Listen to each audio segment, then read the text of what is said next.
Hey guys, welcome back to the channel. This is a story about what if Naruto had his parents' memory council bashing. Before I start, please support for more amazing content, and do consider subscribing to my channel and share this video with your friends. This is written by JamJackEvo and link in description and support writer. Let's start the video. Chapter 1, Naruto Reborn. Naruto knew it was suicidal. There was no big sign to tell him it was so, no person to inform him, no cosmic revelation to predict that what he was about to do would either put the whole planet in jeopardy due to some reality-breaking stuff he didn't have the brains to completely comprehend, or Madara would just survive it, and then the shit would really hit the fan this time. Too bad that whether he could pull it off or not, he wouldn't be around to see what his actions would do to the world. He was 22 years old, 23 if he'd survive for another 6 weeks, and the so-called child of the prophecy who would be the turning point of the ninja world. Bring the world to darkness or save it with all the imperfections intact. Tough choice. Didn't mean he could choose with just mere words. Actions were the medium for his choice, and quite frankly it wasn't enough to get what he wanted out of the Morton's fork, choosing between a rock and a hard place and all that. Therefore, he was left with the default option, let the world be subjected to Madara's global illusion. But many people had counted on him, sacrificed their lives for him. If he were to give up now, then everything they had done for him would just be in vain. And Naruto was too honor-bound to let the lives of his precious people be wasted because of his resignation to fate. He didn't believe it, after all, so why should he? He was Naruto Uzumaki, the epitome of diehard. The war had escalated to continental proportions, and nothing was spared from Madara's tyranny in the land. Naruto conducted a special mission to breach through Madara's base of operations, bypass all of his guards, including Kabuto, the Orochi wannabe, and face the man himself. But this would not be completed without a diversion to drive most of Madara's forces and the Bijou away from the final battle. Most of the plan had been flawless, and why wouldn't it? Shikamaru was the one who thought it up, but fighting Madara was no easy task in and of itself. Naruto had to use every trick up his sleeve and the lessons he had learned throughout the years before he could even get close to the guy and seal up his teleportation ability, or whatever he called it. Now it was just a simple case of killing the guy permanently. Not much success in that department, apparently. Madara also had a few more tricks up his sleeve, and Naruto had been ill-prepared. Naruto was beaten, his team wiped out, leaving him the sole survivor of the botched-up mission. And now Madara was finalizing the ritual and reconstructing the Jubi since the final piece of the puzzle had waltzed right into his greedy hands. How fucked up could this get? So here Naruto was now, in the middle of another Morton's fork for him to decide the fate of the world and also his own. You see, during his training and mastering the Bijou inside him, he stumbled upon an ancient technique that had been created by the legendary Rikudo Sannin himself. Apparently, the man had a slight case of autophobia, fear of his own self. Rather, he was afraid of the beast he had sealed within himself taking over his mind and continuing its carnage at the world. So what better way to prevent such a tragedy from ever occurring again by simply dying and then dragging the beast with you to the pits of hell? Yes, this was why Naruto knew it was suicidal. It was a suicide jutsu from the very start. Fortunately or unfortunately, depending on the person's viewpoint, the jutsu was made solely for a Jubi Jinchuriki's suicide attempt. Therefore the backlash of the Kyuubi's destruction would be catastrophic since it is pretty much unstable and incomplete chakra fueled by human malice and hatred. Destruction awaited this place, and he was sure that the surrounding little towns near here would no doubt be affected by the blast. But it was the only way to ensure the safety of the world. Well, at least safety from Madara's iron fist tyranny, he supposed. Frankly, after what happened throughout his 22 years of life in this world and how whatever deity watching over them seemed to look the other way when good people, even Naruto's precious people, died because of their involvement with the Kyuubi Jinchuriki, he began to care less and less of what would happen to the world and the people in it. Not enough to disregard the slaying of innocents, though. Apart from his precious people, he would just tell everyone else to go copulate themselves. He didn't know when he had been dubbed cynical and a smartass, but he'd rather think of them as the symptoms of the next stage of his coping mechanism when the whole blonde idiot who is always happy-go-lucky facade began to show its age and dullness. His new attitude sure gave him a new life outlook and lots of ammunition for disparaging his opponents, but it also distanced him with his precious people. There was no use thinking anything else. All of his loved ones were dead, and he'd really like to at least kill the antique Uchiha before he met his end. So he asked himself mere seconds away from forming the 2 final hand seals of the suicide jutsu, what awaits me after death? No one was there to give him an answer. And it was probably for the better. The jutsu did its part quite nicely, and the image of seeing Madara Uchiha disintegrate into dust, screaming and squirming, right in front of his eyes before the cold, dank clutches of death gripped his soul and claimed him was undoubtedly priceless. With the prophecy fulfilled, somewhat, Naruto Uzumaki died with a smile. But why do I get the feeling that it's not yet RIP for me? Naruto came to that question when he had finally lost every feeling in his 5 senses. And he was beginning to think that the deity that pretty much liked screwing up his life with prophecies and wars and all that life is unfair montage was not yet done with its little human toy. His senses only had a momentary pause before they reset. First off was touch. And boy did it welcome him with a warm embrace, a scorching, pain-inducing embrace that made Sasuke's improved Tsukuyami attack feel like a baby's slap. It was almost like the Kyuubi's chakra engulfing his very soul with its malevolent will, like it was angry or annoyed or probably PMSing without menstruating. The fox definitely needed some anger management. Next came the smell. The environment had that familiar scent in his fragmented memories of being rushed into the operating room and Tsunade Bachan saving his life at one time or another, though he couldn't for the life of him understand why he recalled the OR's scent, of all things. He also smelled blood, and he was certain it was his. His taste buds then kicked in, and he could even taste the thick liquid in his mouth. His sense of hearing returned too, and he listened to the frantic orders and mutters of the doctors and nurses inside the room, the constant beeping of a heart monitor next to him. There was one voice in the group that was much louder than the others. Her no-nonsense tone and steeled emotions even in the face of a patient lying between the boundaries of life and death were enough hints for Naruto to guess that it was Tsunade, leading the operation. But then a simple memory came back to his groggy mind, and Naruto realized that his guess was only wishful thinking. Tsunade had been dead for 4 months now. It was probably someone who sounded like her. Yeah, just to be sure that his eyesight hadn't been damaged from the supposed suicide jutsu. Never trust old scrolls again. He let them slowly bathe into the glaring lights above him. Squinted at first, so as not to be overwhelmed, his eyes blinked while opening a tad bit wider for every interval. His strength was low and his breathing ragged. An oxygen mask was on his mouth and the nurses were rushing left and right inside his peripheral vision, but they had the shapes of blobs and distorted white and fleshy colors. His overall vision was as blurry as a camera out of focus. Damn it! He's not responding to the meds. The Tsunade-like voice cursed. It's his healing factor, one of the nurses said. His body is probably counteracting them. Shit! Give him another shot and double the dosage. We can't risk him waking up at a time like this. But Tsunade-sama, he's already close to overdosing and with his immune system just do it. The nurse seemed to hesitate. Then yes, ma'am. Whatever anesthesia they administered to his body took effect almost immediately. His regained senses weakened and dulled, and their embrace was replaced with the cold arms of sleep. Darn. He wanted to check if he heard the nurse right when she called that blonde-haired Dr. Tsunade-sama. Maybe it was just a woman with the same name as the Third Hokage. Maybe, and Naruto knew no more. As the red lights of the OR sign flickered and then faded, a buxom blonde in a surgeon's outfit walked out of the double doors below the sign, her expression weary and exhausted. Sitting alone on one of the chairs next to the OR was an equally tired woman, who stood right up when the blonde neared her. She had that stance that made her seem prepared for the blunt truth of the situation's severity. Needless to say, the woman wasn't expecting a great resolution to all this. We did all we could, the blonde said after a long sigh, her brown eyes looking straight at the other woman's worried gray eyes. He'll be fine, but the damage was, she paused, not sure how to word it without making it too blunt for the receiver, life-threatening.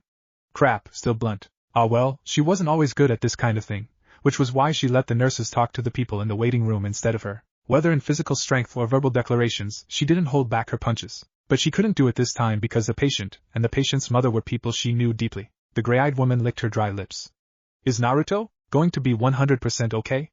I doubt it. Scarred, but he'll pull through. Thought we lost him for a couple minutes. But his healing factor alone restarted his heart, surprising everyone in the operating room. I thought I'd never see the day to be thankful for the Kyuubi's presence inside him. The woman brushed strands of her long crimson hair behind her ear. She meant for the sentence to be taken lightly, but in her tired state it almost sounded cynical. I wouldn't think so. Why? If it hadn't been for the Kyuubi, he wouldn't have gotten hurt in the first place. You weren't here when he was brought in. He had multiple deep gashes with faint traces of wind chakra. His skull was cracked in 2 places, blunt force. No signs of brain damage again, courtesy of his healing factor. He also had 8 kunai embedded on his back. 1 punctured his left lung, 2 were dangerously close from stabbing his heart and spinal cord. When that NBU operative arrived in the hospital's doorstep, I thought that he was carrying a bloody piece of meat he got from the slaughterhouse. Never in my years as a medic need could prepare me to see a 5-year-old child look so, the woman sobbed. I failed him. I told him that I'd protect him, yet she sat back down, drowning in the sorrow of her mistake. The blonde stood there, unsure how to proceed. She had no previous experience with consoling people after the news was broken to them, but this was a different case. For one, the patient didn't die. But still, the woman breaking down in front of her was the only kunoichi who was able to convince her to stay in Konoha, and by doing so, she was able to regain something she had lost, and the old wounds had finally begun to heal. Kushina, she called, sitting down on the seat next to the redhead, it's going to be all right. Her hand went to the woman's shoulder. I put too much faith in this village. She clenched her fists. Only a ninja could have done those things to my son. A ninja blinded with hatred. I'll be sure to report this to the Hokage as soon as possible. The NBU only found him by chance. He had been left for dead. Where's Naruto now? He's being moved into a new room. We gave him enough sedatives to sleep through the night, and probably for the rest of the morning, so I suggest you catch some shut-eye too. No, Kushina retorted. I want to be with Naruto. I can't leave him alone after what happened tonight. I knew you'd say that. The blonde smiled. That's why I specified that Naruto be moved into a room with 2 beds. She understood the implications right away. But Tsunade-chan. Tsunade shook her head, raising a hand in gesture for her to be silent. Come on, I'll take you there. Thank you. I'm the kid's godmother. Tsunade had a smirk on her face. No harm in a bit of spoiling, right? Naruto had grown used to the swift change in perception even when he hadn't been into this place for a long time. From the encroaching darkness flooding his vision until sleep came for him to the feeling of being wide awake inside the dank and reddish sewers of the fox's mindscape, intertwined with his own. But the feel of the place seemed off.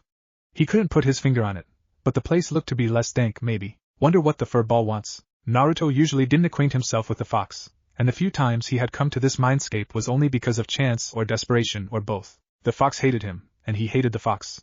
It was as simple as that. Maybe when he was still a teen, he must have wished for a harmonious relationship with his tenant, but after years and years of trying to get the fox to see reason and make it stay inside his belly less of a nightmare getting rejected at every turn, he began to lose hope of ever taming the beast completely like Killer Bee did. Before that special mission which inadvertently led him to his current predicament, he had mastered the Kyuubi's demonic chakra and could take it from the fox at will, but the way he was taking it was considered stealing than willingly given.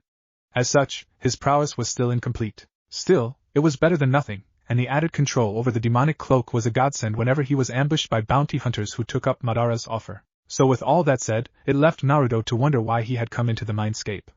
He wasn't the one who made the house call, after all. Walking along the one-way path, he wandered through intersections and dark corridors. The only way for him to get some answers was to find the main room where the fox resided behind its cage. But Naruto found no sense of familiarity inside the sewer maze. Even in his brief stays within the mindscape before this one had come with that feeling of instinct where his legs did the traveling while his thoughts observed the shapes and colors of the place and memorizing the corridors he passed. He used that knowledge to work his way around the place now, but it was like giving a blind man a map to read. In a nutshell, he was lost inside his own mind. How more fucked could he be? Time had a different meaning inside a mindscape, though, so Naruto couldn't be sure if 3 hours really did pass or just 3 minutes. With his rotten luck in the past few months, he wouldn't be surprised if he had been asleep for 3 whole days. Regardless, he had finally found the lair of the great bad fox. The sight that welcomed him was the usual cage, and the seal embedded at the center, but there was a slight addition in the center of the room. There was a little boy in here, sleeping on ankle-deep water. The weird thing about it was that the kid was floating like a boat. Huh. You don't see that every day, Naruto muttered. He walked towards the kid, spotting his dark red hair and whiskered cheeks. Naruto unconsciously traced his own marks. Whether it was because the kid sensed his presence, or the low growl coming from the beast inside its cage woke him up, Naruto knew that it was best to hide in the shadows. He wanted to know at least a bit more about the kid before he confronted him, wanted to discern if this was just a ploy for the fox to try and escape its prison. The boy rose, rubbing his eyes to ward off the rest of his sleep. When he raised his arms to stretch, his floating ability somehow deactivated and he was left sputtering and struggling through very shallow water, panicking that he was drowning and he wanted his mommy. Naruto found the scene very much hilarious, and he had to bite his lip to silence the booming laugh that wanted to burst out of his mouth. He also tried to minimize the shaking of his shoulders. No luck with that. His amusement had to have some outlet for its release. When the kid had calmed down, berating himself that he got excited over water that couldn't possibly drown him, another low growl coming from the other side of Seal got his attention. Come here, Kit, the low voice of the Kyuubi ordered. The boy stiffened, almost struggling, then came closer to the bars of the Kyuubi's prison. Yes, just like that. Closer. Naruto's eyes narrowed. This scene looked familiar, a faint recollection of what occurred back when he first encountered the fox behind its cage. The kid didn't seem to look afraid or even taking cautious steps towards the voice that undoubtedly sounded like a pedophilic stalker charming his newest boy toy. It made Naruto feel ill just thinking of it. But he was more worried about the boy than the unnecessary images he implanted into his thoughts. He was getting too close to the prison. And Naruto just knew that it wouldn't end well. Get away from there! Naruto yelled, breaking the boy out of his trance and making him stop mid-stride, right before the malevolent presence of the Kyuubi's paw shot out to try and grab the boy. The boy escaped by a hair-thin gap between his face and those sharp giant claws. And like all kids that got scared out of their minds, he bolted away from the seal, screaming monster. But he must have momentarily forgotten about the ankle-deep water his feet were in, and he tripped and splashed face-first into it. With a sigh, Naruto stepped out of the shadows and confronted the towering appearance of the Kyuubi. What's the big idea, furball? The Kyuubi only shot a glance before he started bashing his claws at his prison. You, yeah, Kyuubi. It's me, myself, and I, too starstruck to politely say, may I have your autograph? You insolent monkey! I'll kill you. Come on, furball, I know you can threaten me better than that. Where's the killing intent, the passion, the compulsion, the slight hitch in your voice whenever you try to say I'm gay? The fox's eyes narrowed. I've never said such a thing. Oh, really, he continued with that slight hitch. I said I never said such things. Naruto raised a brow. Prove it. Okay then, wait. Damn you. How dare you mock me? He noticed it just now, huh? It's better than staying quiet and absorb your verbal abuse. He shrugged. I'd like to think I'm retaliating than insulting you. The Kyuubi growled ferociously. Mark my words, Yandame, I will have your head for this. Yandame? Naruto chose to ignore it for the time being. Well, he should wrap this up. He already had his fun with the furball. He glanced at the boy, seeing that he was looking at him and the giant fox back and forth with a look of utter bewilderment. Looking bored at the Kyuubi, he said, so why were you trying to lead this kid into your lair? You sounded like a sick pedophile with that voice earlier. The Kyuubi kept bashing at its cage. The floor rattled due to the impact as the fox strained itself in getting out of its damn prison, so that it could grab the blonde nuisance, and be sure to deliver a very painful end to his unfortunate soul. I don't think I'll be getting much answers from him in his rage, Naruto commented, more likely talking to himself than directing his speech to the boy standing beside him. Still, the boy looked at him and nodded. Well, Kyuubi, if you can still listen to me, I'd like to just say that we're leaving. No offense, but your mere presence is scaring the kid half to death. Then let your monkey brat die so you wouldn't have to worry about him being half dead, the Kyuubi growled, still on his mad but futile rampage inside its prison. Nah, that's a horrible idea, he said offhandedly. His next sentence was directed to the boy. Let's say we go somewhere quiet. With a snap of his fingers, Naruto and the boy were transported into the White Room. This had been the same place he and his father had that final father and son talk before Naruto had to come back to the real world to finish off the fight with Pain. Sorry you had to see that, kid, he said, rubbing the back of his head and looking sheepish. The fox has chronic PMS issues even when he's a male. The boy didn't say a thing, probably not hearing what Naruto had said. He only stared at him, slack-jawed. He also blinked a few times, as if trying to force his eyes that what they were seeing in front of him was an illusion. Then with a shaky breath, he uttered, Dad? Naruto scratched his right cheek. No, I'm not your dad, kid, but you look so much like him. The boy's hand shifted to his own cheeks. And we have the same marks on our cheeks. Well, you didn't have them in Mom's pictures of you, but he stopped, unsure how to proceed. What's your name? Naruto didn't know what else to ask. Naruto. I said what's your name, kid?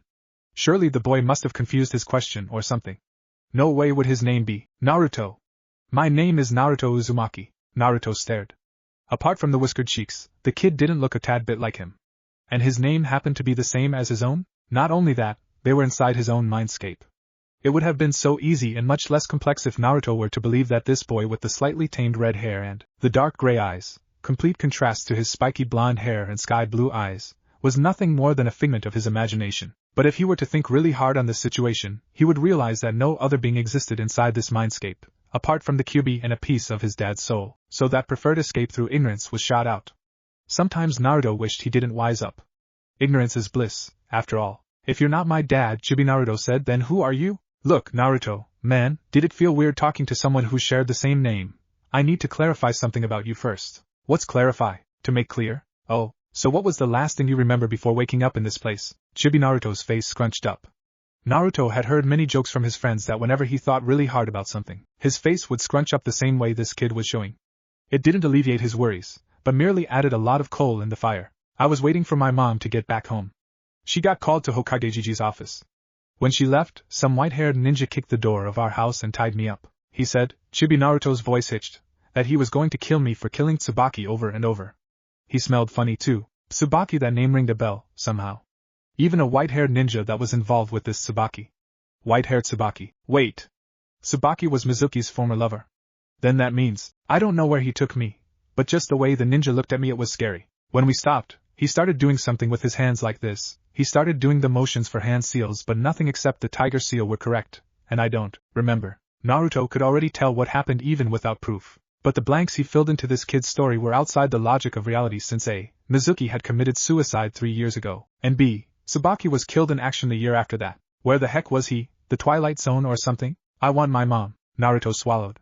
None of what was happening made any sense, and this visitor seemed hellbent in making him even more confused. But throughout the conversation with the boy, he couldn't detect even a single lie. Chibi Naruto was either telling the truth, or he was merely a figment of his madness rather than imagination. God knew that Naruto must have snapped at some point during his hellish life. What's your mother's name? Kushina Uzumaki. Yeah. That deity really had it in for him, huh? Naruto really wished he could tell the deity to go copulate itself. Resigning to the unsolvable mysteries inside this mindscape, Naruto extended his hand to the kid, and said, well, let's go look for her, Naruto-kun. He suppressed a shudder. Was talking to yourself. A red-haired and gray-eyed version of yourself that is probably 17 years your junior, still considered madness? It should be, Naruto decided. Chibi Naruto looked at his hand warily at first before reaching for it with his own little limb. When their hands touched, both felt a sudden jolt of electricity and magnetic attraction. Naruto was able to let go in time before the two of them collided with each other, but the short seconds of contact left him groggy and adorning a painful headache. He remembered the face of a beautiful redhead smiling down on him. He remembered the soothing lullaby she sang to him as he slowly lulled to sleep. He remembered the questions he asked her about his father and the country she had originally been in. These were alien memories. Memories of a childhood that couldn't possibly have happened to him. Yet he could never mistake the face of the one who gave birth to him. It was Kushina Uzumaki inside those memories. Kushina Uzumaki, his mother. His mother! He had only ever seen her in old pictures, but he could never mistake that angelic face with another. When he came to his senses again and numbed the pain in his head, he tried to make sense of the rest of the memories that were somehow transferred from the kid to him. Naruto couldn't possibly think of any other explanation than that. It hurt too much to think anything else right now. And as he sorted through these interesting viewpoint of a life he could have lived if his mother had survived his birth, Naruto noticed too late that he had been alone in the White Room throughout it. Kushina Uzumaki had gone through plenty of grief during her 28 years of life. Her mother died when she was 5 due to an illness incurable at the time, and if that hadn't been enough, her home, her whole village, had been swept away by a flash flood while her team was out on a C-rank mission. Kushina always had a feeling that a village situated so close to the ocean would bring trouble. She also suspected foul play, that a flash flood large enough to level the whole village had to have been artificial. But there was no trace or evidence that she could acquire, and her suspicions of Chizuru no Sato's, TR village of the Bloody Mist, involvement remained as speculation. With the Yuzu Daimyo's decision to disband the ninja system in the land of Whirlpool, Kushina and her team, along with a few other Yuzu ninjas who weren't in the village at the time, were left with 2 options: leave the life of a shinobi and become civilians, or remain in the path and charge forward. That had always been a quote her father used to tell her, and she wasn't about to break it. Unfortunately, she was the only one in the 3-man cell to remain as a shinobi, so she was pretty much on her own. Her sensei did try to persuade her to give this dangerous life up, but she couldn't even think of a life other than being a ninja. When the former Yuzujounin asked her where she would go, to whom she would pledge her services to, she answered one simple word: Konoha. She had been in Konoha before, back when she was only 4. Her mother and her side of the family, the Hasegawa clan, were originally from that ninja village. The Uzumaki family had gone there once for a family reunion, and Kushina had gotten to know a lot of the different cultures in that country, not to mention joining in on the pranking streaks of her cousins. Konoha politics might be weary of her at first, but at least she had a chance to reunite with what was left of her family. Bad news awaited Kushina though. The Sandaime informed her that the Hasegawa family was one of the many casualties in a kamikaze attack from IWA during the Second Great Shinobi War, which would not end for another 8 months. But the Hokage did not turn away her willingness to join Konoha. The rest of her life inside Konoha had been rough at first, but they got better through time. She found love in that village and even started her own family. Sadly, her happiness was short-lived when her lover sacrificed his life to save Konoha from the Kyuubi's rampage, ending up with the sealing of the bijou inside their own son. If Tsunade hadn't been there when she delivered, she might have died from postpartum hemorrhaging and left Naruto as an orphan. Bleeding to death was not something Kushina considered a great way for a kunoichi to die, especially when it came from childbirth. She persevered through the days of being bedbound, and at least she had all the time in the world in taking care of her infant son now that Minato was dead. There was not a trace of Minato in him, though. Oftentimes she wished that Naruto had looked more like her father than her mother, but never meant it. Naruto would always be Naruto to her, and now she almost lost him, too. Throughout her son's growth, he had always been weak, pale as ivory, thin to the brink of appearing like an anorexic, and heavy bags under his eyes. The Kyuubi's chakra inside his system acted like a slow poison, killing the victim in a snail's pace. As for food, from breastfeeding to solid foods, Naruto would rather have little scraps than eat everything in his plate. Give him a bowl of ramen, he'd sip around 5 teaspoonfuls of the broth, and only nibble on the noodles. There were a lot of times when she had to force him to eat a lot more than he wanted. She wasn't proud of doing this to her own son, but he was already thin as it was. She was afraid he'd die of starvation. It was a wonder that he had survived for over 5 years. There was also the matter with the villagers to think about. Ever since the Sandaime made it public knowledge to everyone in Konoha, except for the younger generation, that the Kyuubi was sealed inside Minato's illegitimate son, the villagers divided into 2 factions which Kushina had called the ignorant blamers and the smart people. The latter people were more accepting of Naruto's status as a Jinchuriki, though there were still bits of fear she sensed in their actions and expressions. They tolerated Naruto, as if he were some permanent disease they had to live with, but most of the time they wanted nothing to do with him.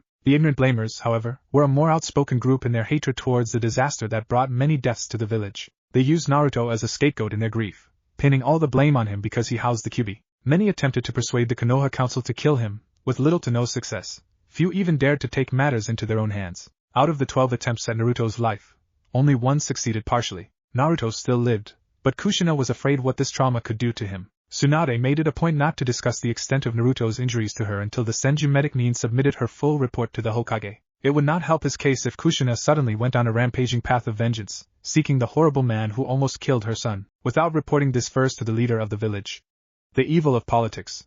When Naruto awoke around lunchtime, he seemed chipper than Kushina would have guessed after surviving such a traumatic event. She called for Tsunade, and the slug princess gave the boy one final checkup to be double sure that he was fit to leave the hospital. "Mom, why am I here?" Naruto asked as Tsunade did her checkup. "What do you remember last night, Naruto-kun?" Tsunade questioned, her chakra-covered hands scanning for any lasting damage on the boy's body. Apart from increased brainwave activity, there were no anomalies to be found. Not even a faint scar on his unblemished skin, his face scrunched up in concentration. "I remember hearing someone kicking the door open and shouting out something." "Anything else?" He shook his head. "I remember the cool dream I had, though." "Does that count?" "No." He probably repressed his memories by his own. Her eyebrows furrowed as she shifted her hands towards Naruto's stomach. Or the Kyuubi had something to do with it. Maybe. It was a really cool dream, though, Naruto continued, his trademark foxy smile adorned. "I was walking to this really huge cage because some voice inside it told me to go there. Then somebody shouted get away from there, so suddenly that I was catched by surprise." "Caught, Naruto-chan," Kushina interjected. "It's caught." "Yeah, caught. The shouter probably saved me from getting grated by these really huge claws that appeared from inside the cage." He mimicked the motion, but after a quick retort from Tsunade to stay still, he substituted for smaller movements. "I think it was the Kyuubi inside that cage." The two women looked flabbergasted, but Naruto didn't see it, and Dad was also there. "He showed the Kyuubi who was boss, believe it." Tsunade looked at Kushina, who looked back. There was a silent conversation going between them that Naruto didn't even notice as he went on with how his father denied that it was him, but Naruto knew better, and when they were about to touch hands he woke up. Tsunade seemed to think that the fox must have been trying to possess Naruto, but Kushina silently argued that this was not so. She had been here through the whole night, sleeping in the same room as Naruto, and with her own senses to danger, a trait she'd gotten from her Yuzu ninja training, she would have noticed if there was even a small speck of demonic chakra leaking in her son's system. Demonic chakra has that malevolent presence to it, like the feeling of terror and vertigo as you stare at the ground from the sky. "So," Kushina interjected, stopping Naruto from elaborating more about his dream, "what's the verdict?" "He's free to leave the hospital. No use keeping him here when he's 100% healthy." "Are you sure? No lasting damage?" "At first, I thought there would be. But apparently we've underestimated the extent of his healing factor. Nothing is amiss." She then chuckled. "With this kind of trait, I wouldn't be surprised if he regrew bones or even repaired a damaged eye." "I'm cool that way," Naruto said, although he wasn't sure why she was praising his healing. Didn't other people heal the same? Don't get cocky, brat. Though she said that, truthfully she was glad her godson wouldn't be suffering any kind of trauma from the experience. He didn't seem to remember what happened to him after he had been kidnapped by the ninja, and his current state was as if he had never been injured at all. "Can I talk to you for a minute?" she said to Kushina. The redhead nodded, telling Naruto to stay put, and both women stepped outside the room. "I'll be adding into the medical report of Naruto's repressed memories. If we want justice to be served, I believe it's best if we let a Yamanaka dive into Naruto's psyche, and let my son remember and relive the traumatizing event." "I would have to say no, even if it means we have to bag the motherfucker the hard way." Tsunade pursed her lips. "It's not my decision, Kushina. But at least hear the Yamanaka clan out if the Hokage suggests you do this. There may be a part of their clan's techniques which keeps Naruto's memories repressed while they rummage around for the image of the culprit." Kushina was silent. She then said, "Will they guarantee Naruto's mental stability? Years ago, I've had a case similar to this one, and the patient came out fine in that regard." "Who was that patient?" "Classified information. Doctor's oath to secrecy, you understand." "Yeah, look, whether you agree to this or not, I'm supporting your decision all the way." Kushina showed her surprise right away. "Tsunade-chan, we want what's best for the little guy, and if you believe that it's better to not irritate the bandaged wounds then I'm all for it. Mother knows best, after all." Kushina chuckled. "You're a mother too, you know, yet it seems I seem to spend more time with work than with my daughter." Her good-natured chuckle turned to a nervous one. The door to Naruto's hospital room opened and the boy himself peeked out. "Mom, I'm kinda hungry." His stomach's growl would attest to that statement. Well, that's new, Kushina thought. Naruto-chan rarely asked for food. Not to mention this is the first time I heard his stomach growl. Tsunade-chan, do you think that this could be a side effect of the healing factor? The older woman was fully aware of Naruto's reaction to the Kyuubi's presence in his system, and like Kushina, was caught by utter surprise at the scene played out before them. Probably. He would need to have some source other than pure chakra to heal all those wounds, and it looks like he must have depleted it. I hope that's the only side effect. Really hope. She then said to Naruto, "What do you want for lunch, aka Chan?" Naruto groaned. He hated that nickname. "How about ramen?" "Ramen, you say?" She grinned. "Then how about we head down to Ichiraku after we're done here?" "Really?" "All right, quiet brat," Tsunade scolded. "We're in a hospital." "Oh, right. Sorry, he's free to go. Do try to get him something to eat. He'll need it." "I sure will, Tsunade-chan." She then hugged the woman. "Thanks for everything today, it's the least I could do." Tsunade returned the smile Kushina gave her. Taking Naruto's hand in hers, she said to him, "Let's get some ramen, Naruto-chan." Back inside the inner chambers of Naruto's mindscape, the blonde-haired, 22-year-old version of Naruto was done skimming through 5 years' worth of memories, and he couldn't help himself in comparing the parallelism and vast difference, as contrary as it sounded, between this world and the world he had left behind, specifically, the world he had no choice but to sacrifice his life for, because he was fated to do so. In a nutshell, the world that fucked him up. Royally. Anyway, the comparisons he found were not quite what he had envisioned for a fresh start.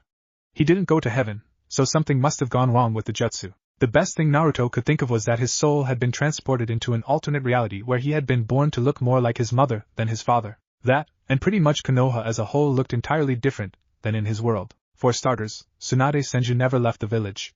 Apparently his mother had something to do with that, around a few years before he was born. The story leading to Tsunade's intention of leaving Konoha was still pretty much intact, but the point of divergence from what he had always known was when his mother confronted her about her leaving. They argued, which he learned from the Shizen of this world, that it had been a common occurrence during those days.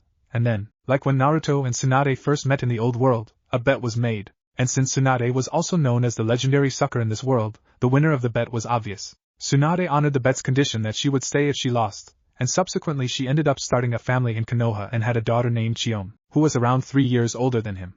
After that, Kushina and Tsunade became quite close friends. He figured this all out from Chiome herself when his red-headed self asked her about why their mothers were very close. She didn't get the full details of the story. If she did, he would have known what the bet was, because he was damn curious about it. But the gist of it was enough to sedate his curiosity. A little for him, anyway. His red-headed counterpart believed that Chiome's story was the full picture, so his curiosity was fully sedated. The second difference was the layout of the village. The basic foundation of the area was the same, but the structures, the houses, the towers, Ichiraku Ramen, among others, were no longer where they were, as if he was entering a Konoha that had its buildings' locations scrambled and swapped. For example, the Hokage monument in the original reality was situated in the center of the village. In this one, the monument is located at the northeastern side of the village, attached to the corner boundaries, and is curved inward rather than outward, forming a C-shaped 20-story wall around the Hokage tower built in the very middle. Basically, this was a reality 17 years behind his own. Yet any kind of foreknowledge he had was next to useless, since none of it would connect well to what had already occurred in this reality. His foreknowledge in the general may be of some help, but not much. It might sound fun predicting what was about to come correctly, but most of what he could remember were the bad things, since the previous world was adamant in its mission in supplying Naruto with enough grief to drown the ocean. This time, he cursed fate to go copulate itself out loud. Well, as far as he knew, he would have to get comfortable for now. The mindscape he had conjured up by the snap of a finger was impressive, but the white emptiness was starting to scare him. What with the echoes, go copulate yourself, pulate yourself, late yourself, an endless no-colors theme. It was as if he had stepped into a padded room for the insane. If that was so, then it was a fitting place, although that didn't mean he liked it. Well, what worked once should work again, he thought cheerfully as he once more snapped his fingers with the thought of what to conjure. The entire area morphed into Naruto's old apartment, complete with empty ramen cups he never gave time to pick off the floor and throw into the garbage bin. Ever since the Akatsuki started a more offensive course of action in the war, Naruto barely had time to relax, much less clean after himself. The most downtime he had before the Hokage gave him another mission was one night, which he slept through. He lay down on the bed, arms crossing behind his head, and yawned. Blowing out air through his mouth like a horse's mouth snort, he stared at the gray ceiling. Everything was in perfect detail, all the way down to the wavy cracks that looked like cartoon sea waves, the brown spots where the paint had been chipped off, and the dark stains where rainwater leaked through the tiny crevices. Naruto picked his apartment as his mindscape scenery because it was familiar, and a place he knew he'd be in his element, even if it was just an imagined place based on the real one. But this was the first time that he concentrated on the little details so as not to think of any other thought. But try as he could, he was still Naruto Uzumaki, and Naruto Uzumaki was known to have a short attention span outside training and ninja-related activities. Stray thoughts concerning his current predicament always burst into the forefront no matter how many times he distracted himself. Other than observing the bland, rain-stained ceiling, he went to the kitchen and started counting his kitchen utensils, drinking containers, and food products, like a man with OCD on counting. The stray thoughts breached his defenses. He tried closing his eyes and counted sheep. He got to 59 when the stray thoughts attacked again, And he promised to never count sheep again because he found 59 of the fluffy white BA-ing creatures inside his bedroom, which expanded in size to accommodate them. "This is getting ridiculous," he uttered, while banishing each and every one of the sheep. All except for one, though. He figured he kept one so as to remind himself that inside this mindscape, he was like a god who could create and destroy at the speed of thought. Well, the sheep needed a name now. His first idea for the sheep's name was Bachan, an easy thing to remember since that's the sheep's sole vocabulary. But he didn't want to confuse Bachan the sheep with Bachan the old maid, at least in his original world. He gestured for the sheep to come closer, and surprisingly the sheep complied. "Got a name?" Naruto asked it. "You're seriously asking me that?" Not the least freaked out that a sheep was talking, Naruto answered, "Then what should I call you, mutton meat?" If sheep were capable of showing human facial expressions, it would have looked at Naruto as if he were crazy. Considering he was talking to a sheep. "Well, if you don't like that name, do you have any preference?" The sheep tilted its head to the left, which Naruto mirrored. "You do realize that you're talking to a sheep, right?" "Yeah." "Your point? You're not freaked out about this at all?" Again, the sheep looked at Naruto as if it thought he had too many bats in his belfry. "I've seen talking animals before. A talking sheep is nothing new to me." "Were they imaginary?" "No, they were actual animals." "And you still doubt you're crazy?" Yeah?" The sheep shook its head. "Better I didn't ask then, whatever." "Look, sheep, I'm mentally exhausted right now, so I want you to stay quiet while I get some shut-eye." The newly christened sheep looked like it was embarrassed of its given name. "My name is not sheep." Naruto took off his ninja sandals and jacket, and lay down on his bed, squirming for a good spot to rest. "Why not?" "It's very sheepish." "Not funny, it deadpan." He grinned. "Then I'll think of a name later. I need sleep." "But what am I supposed to do while you're sleeping?" Naruto closed his eyes and prepared for a well-needed 12-hour slumber. "I don't know, play solitaire? I'm a sheep, human. Hooves and no opposable thumbs, remember? Look, I don't know." "Now shut up." "I need sleep." "But, I need sleep." "Then, I need sleep." Enough was enough, so Naruto took a page from Iruka-sensei's book and used the infamous big head technique. "I need sleep." After a long moment of silence, the sheep said, "Yes, sir." "Good night, sir." It then left the bedroom. Naruto lay his head back down on the soft, fluffy pillow. He took a deep breath. Inhale. Exhale. Inhale. Exhale. The exhaustion trailed after his body and sleep came for him in no time flat. Chapter 2. The daily grind inside Naruto's mind. Naruto Uzumaki was any normal 5-year-old kid with the thirst for attention. He wasn't completely normal, though. Despite having one of the fiercest tailed beasts that was known to represent human hatred and malice sealed inside him, he was unaware of this fact. There was something else about him that differentiated him from normalcy. He functioned normally and made a few acquaintances even with his weak constitution and slightly introverted personality, and had enough life in him to live through at least his young adult years. But something universal had happened to him inside that operating room when he was close to succumbing to death after the fatal number Mizuki had done to him. In a nutshell, he was saved from death because of a fluke. His blonde counterpart, now resting peacefully inside the kid's inner mindscape along with the bored-talking sheep, had come to him moments after his heart stopped beating. Neither knew anything about this, but the older Naruto would most likely piece together a close-to-the-truth theory on what the Rikudo Sennin's suicide jutsu actually does to the user, but their worlds were not the only ones in existence. A macroverse exists beyond what their minds can comprehend, places in the void which bridges these infinite number of worlds to create a giant web of intertwined universes. Each and every one tells of a story that can be different, and the same without being contradictory. It is the way of the macroverse, and so it is willed. What the blonde Naruto failed to realize when he studied and mastered the suicide jutsu was that the Rikudo Sennin never used it. It never occurred to him that maybe it was coined a suicide jutsu because the user would die in their universe, in some sense of the word, but happened to wake up in an all-new different one.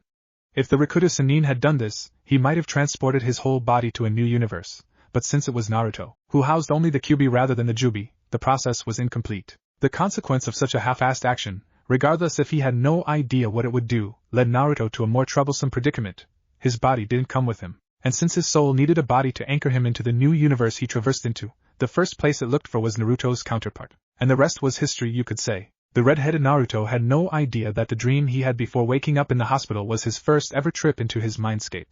There were a few times where he dreamed of the Kyuubi and its enchanting voice directing him towards those huge gates with the paper pasted in the middle, although never reaching that close before. But they were soon forgotten once he had come out of the fog of sleep. Along with the other nightmares his subconscious deemed too terrifying to be remembered, like a world with no ramen. In the meantime, he was enjoying a bowl of the only meal he'd want to finish, broth included, if he could. It was like his stomach didn't want to digest more than what Naruto needed to barely survive without dying of starvation. He didn't get enough nutrients these past years to fill up his frame, and he was around 3 or 4 inches shorter than the rest of his age mates. His maternal grandmother, God bless her soul, would have cried out, "Oh my, grandson! You're so thin."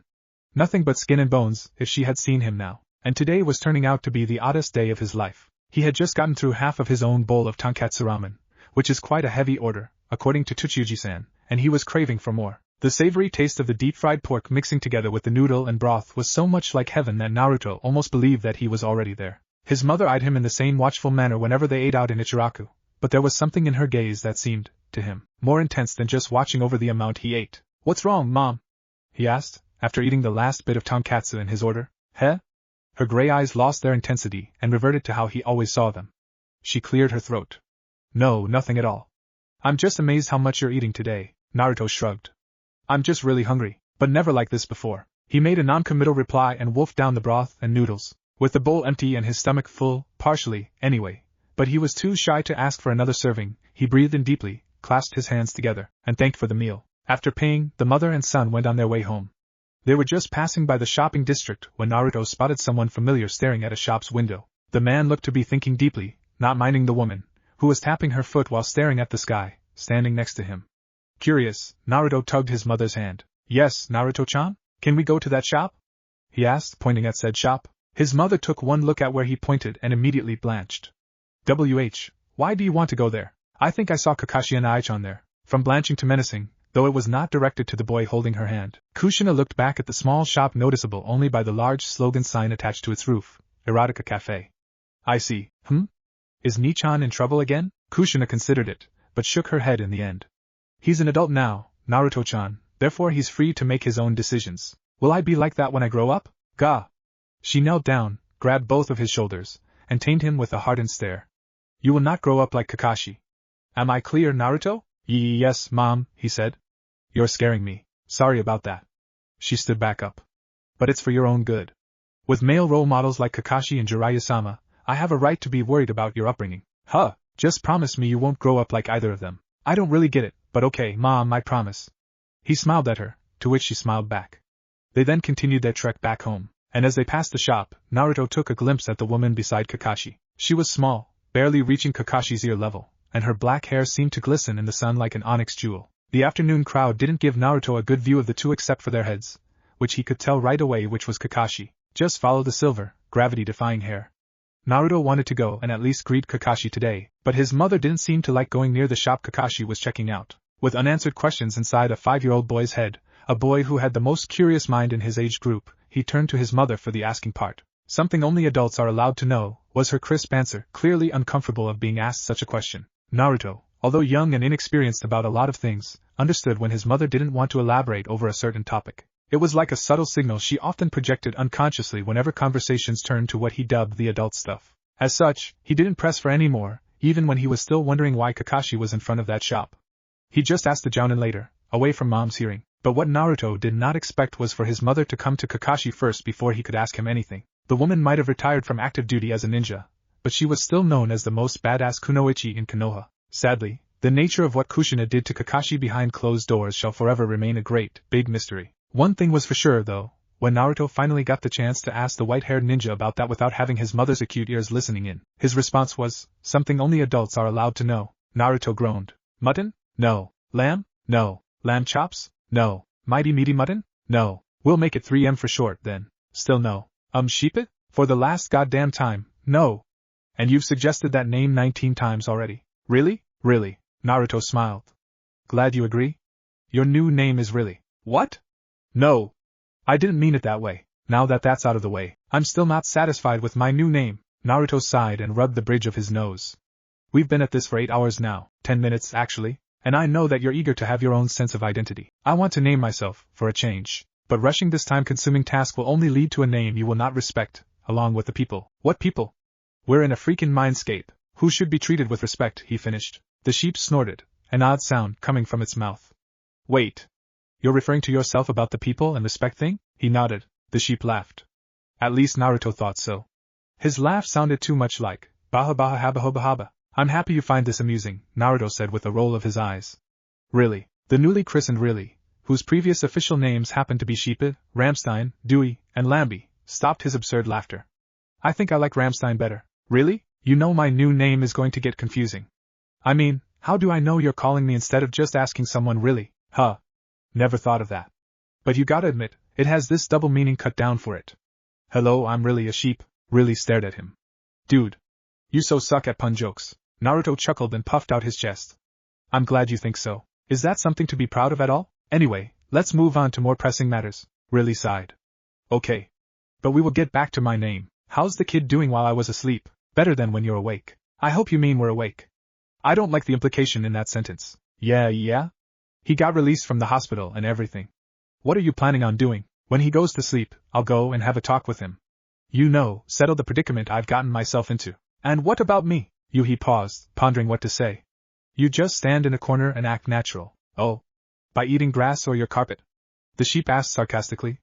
It seemed to be doing a better job at jokes because Naruto ended up laughing out loud. You see, Naruto, after waking from his nap, had decided to redecorate his whole apartment since he was sure there was no way back for him to his old world. Better to make the most out of the situation, and he had adapted to it in hours when even the most adaptable person would rather first grasp the fact that he died and was now living inside the mindscape of a 5-year-old, red-haired version of himself, which would take days before thinking about interior designing. Naruto was already considered a man that was off his rockers when he believed that Ba'alana, the ramen god, actually exists, going so far as to proclaim himself as the first blonde prophet. He didn't start any kind of new religion though, further believing that Ba'alana could do that himself. All what Naruto had to offer was his faith and a wide consumption of the heavenly, but unhealthy, noodles. Interestingly enough, he was able to convince Ayam and Tucci about it, and they were then christened as the second and third disciples of Ba'alana. The others just steered clear of them whenever Naruto started his 5-minute sermons in between servings of ramen bowls, but his religion was beyond the point.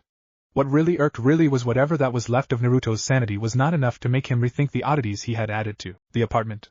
It was quite annoying. Not only because he reimagined the white walls to become a lighter orange, the cupboards in the kitchen be filled with nothing but instant ramen cups, and created 2 adjacent rooms where one led to a small library and the other was nothing more than a secret room, a lair, base of operations, can't be complete without a secret room, was Naruto's explanation, but because he covered the whole apartment floor in a green-colored carpet that had a distinct illusion of looking so much like grass. Just the mere sight of it made Really hungry, and Really once tried to eat it and ended up with a case of indigestion. Really made a mess. But with a simple banishment thought from Naruto, the trash was disposed of. Including Really's dignity, though it was already gone before the trash banishment. That was the first time I've ever seen a sheep barf out grass, Naruto said after controlling the urge to laugh a few minutes more. And shit it at the same time. Stating the obvious out loud was probably a bad idea, because Naruto lost control and continued the tirade of humor-filled ha-has while Really just stood there, forced to wait for Naruto to regain control. I haven't laughed that hard in a long while. Are you done yet? Really didn't understand the humor.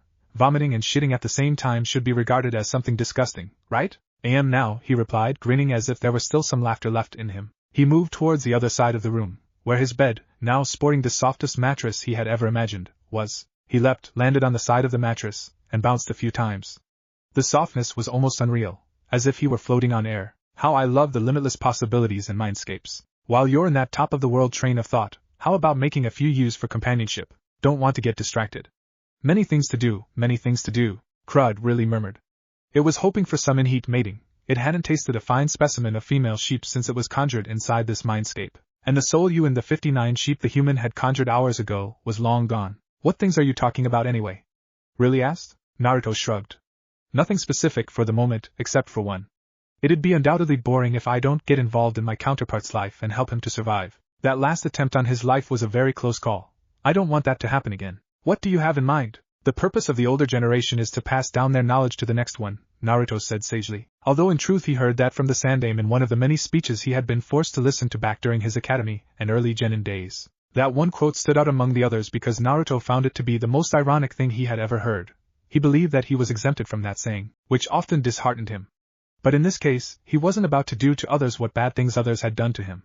It wasn't in Naruto's nature. All of your knowledge? Really asked, which seemed to have a slight inclusion of wariness, as if it believed that the blonde would do more harm than good to the boy's development. Naruto, not backing down, glared defiantly at the sheep. Yeah. What of it? And do you have a specific training schedule in mind? It was almost afraid to ask that. He tried to retort, but he closed his mouth with an audible click made by his clashing teeth.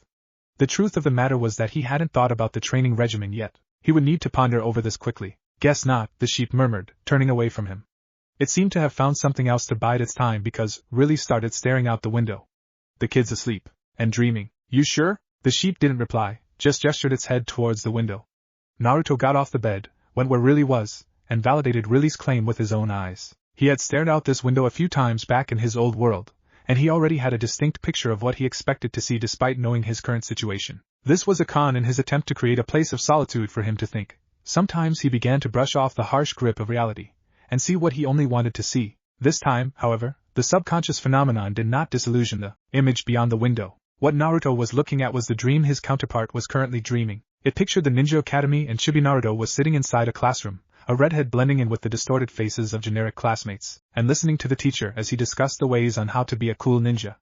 Ah, typical childhood dreams. Naruto often had these back before and during his academy days, back when he was naive enough to believe the villagers' tales of honor and glory of becoming a ninja. He didn't regret becoming one, but did regret that he came to this career out of blind assumptions. There was no honor in stabbing a person in the back because it was the easiest method of assassination. There was no honor in lying, cheating, and stealing to fulfill the objectives given to you. And there was no honor in gloating over a kill you had done. It made you look like a merciless killer, no feeling of remorse or respect to the dead as you glorified your own accomplishments. Regardless if it was an enemy ninja you had killed, who's to say that the two rivaling villages would stay enemies forever? What was once your greatest enemy might, in the future, become your most valuable ally. What value would your precious kill be then? The only honor and glory Naruto had come across in his gritty job was being patriotic to his village and country, protecting it from invaders and conspirators who wished to see its demise. This Naruto was still wet behind the ears, ignorant of what dirty road lay ahead once he received his Hittite. Ninjas don't learn ninjutsu to beat opponents while looking cool in the process. They learn ninjutsu to eradicate their opponents, when conventional means become too difficult or too time-consuming. Looking cool is just coincidental. Kids, mostly boys, have this unconscious gratification of violence, not because they are violent in nature, but because they take the initiative to reach the top of the social standings. By being part of the top, you're already considered cool. It's a part of human nature, and Naruto had to wrestle around, try to survive at the bottom during his childhood. Dominion is a powerful tool when handled wisely, but for kids in Chibi Naruto's age group, dominion over others does not come from wise words or political maneuvering, aka slithering through the ranks, but by sheer force. Violence is not the key. It's the plan of action and general opinion of the population. In this case, what traits the kids believe to be cool. The concept of death, the concept of actually killing another human being, does not cross their minds. They look at the light, but never the dark. Eventually they will, but not at this age. Standing behind that window, looking out at the child he must have once been like before reality finally settled into his heart and soul, he couldn't help but envy his counterpart. The kid could play ignorant for a few more years while Naruto had to keep the hard truth of life next to his heart, lest it got out of control and became the seed of wanton madness. God knew how many ninja who couldn't take the pressure of the shinobi way, how they were like deep-sea fish trying to rise towards the surface, to get away from the choking feeling of everything squeezing them with every last sweat and tear left in their battered bodies, only to reach a certain point and explode due to their bodies unaccustomed to the depressurization. A ninja lives a tough life. It'll forever be a part of you even when you turn away from duty. Will you be talking to him? Really asked? Naruto considered it a bit, but ultimately shook his head. It's too soon, I guess. I still need to plan this out. Ignorant to the guests inside his mindscape, Chibi Naruto dreamed on. Hiruzen Sarutobi closed the folder with a heavy sigh. Reading the report on Naruto's near-death experience seemed to have aged him at least 5 years. He was 61 years old and felt 20 years older than that. 5 years ago, he had been preparing for a long-term vacation from the hectic duties his position had done to him over the last year of his tenure before he passed on the torch to Minato Namikaze. It didn't come to fruition for another 3 years, but Hiruzen often indulged in delayed gratification, so he didn't mind the wait. It would have been much more fun if his wife could accompany him, but, pondering over it in hindsight, maybe it was better that she was no longer amongst the living because Hiruzen was certain she would have raised a good portion of Konoha when he cancelled the appointment. With the Kyuubi's attack, the sacrifice of his successor, and Hiruzen's subsequent reinstatement of the title he had retired from 3 years previous, Konoha had gone into disarray that a planned vacation became as important as a dirty box in the attic. His village needed his guidance once more when the bright fire of the famed Yondaime had been put out long before his time. It pained Hiruzen's heart to bury the younger generation when it should be the other way around. He did what he could to reclaim order into the chaos brought on by the Kyuubi's attack, which left behind scorched buildings, ruined businesses, and over 100 homeless people, 5 dozen of which were now orphans. Still, Konoha, even with all its fame in the history books as a very successful country brimmed with nobles and riches, could not accommodate all its resources to helping these now homeless people out. Apart from supplying a roof over their heads in the unused evacuation shelters and a rationed amount of food,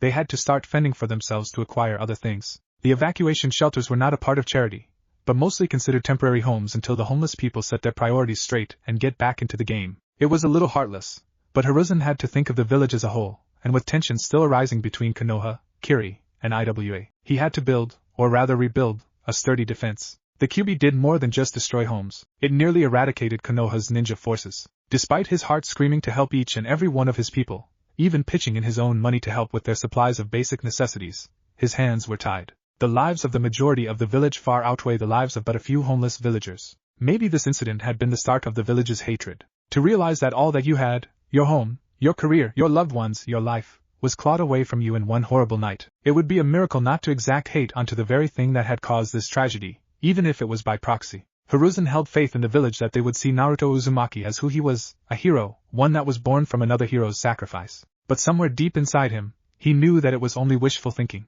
The reception when he told the masses of the Kyuubi's fate and Naruto's heritage was mixed, which he actually expected, so it didn't come as much of a shock. He was a realist, not an optimist. He dreaded to think if the villagers rallied all together and brought out all their hate, shouting for the innocent boy's death. None of that happened, thank God, but animosity was probably the next best thing these haters could do other than death threats. It was wise to make that new law where nobody was to tell any younger generation about the true story of the Kyuubi attack. Not even the other hidden villages knew the full extent, only that the Yondaime died and the Kyuubi disappeared. No mention of Minato having an heir. It would have been a very hard life for Naruto if Kushina hadn't survived his birth. Tsunade had disclosed to him that she had been close, but the world-renowned medic Nin was there to pull her through. Kushina was a headstrong woman and did not take charity whenever it came knocking on her door. He had offered to help her financially when she was barely making enough money to stay above water, but she would have none of it. Hiruzen surmised that she must have grown that way and believed charity to be a form of people showing pity. Though she was headstrong, she did not turn away help when she really needed it. There were times when Kushina had no choice but to leave Naruto for a few days. Her maternity leave days were already used up, the bills were piling up, and the emergency money she and Minato placed in the bank was now depleted, so she had no choice but to accept an A-rank mission, and she entrusted her son's care to probably the most ill-prepared individual for a babysitting job, Kakashi Hatake. A man of 15 at the time, he had his fair share of D-rank missions where Jen and team had to babysit, but this would be the first time Kakashi had to take care of an 8-month-old baby on his own. Minato's reports were accurate, all right. The boys let Rin do all the work in those particular missions.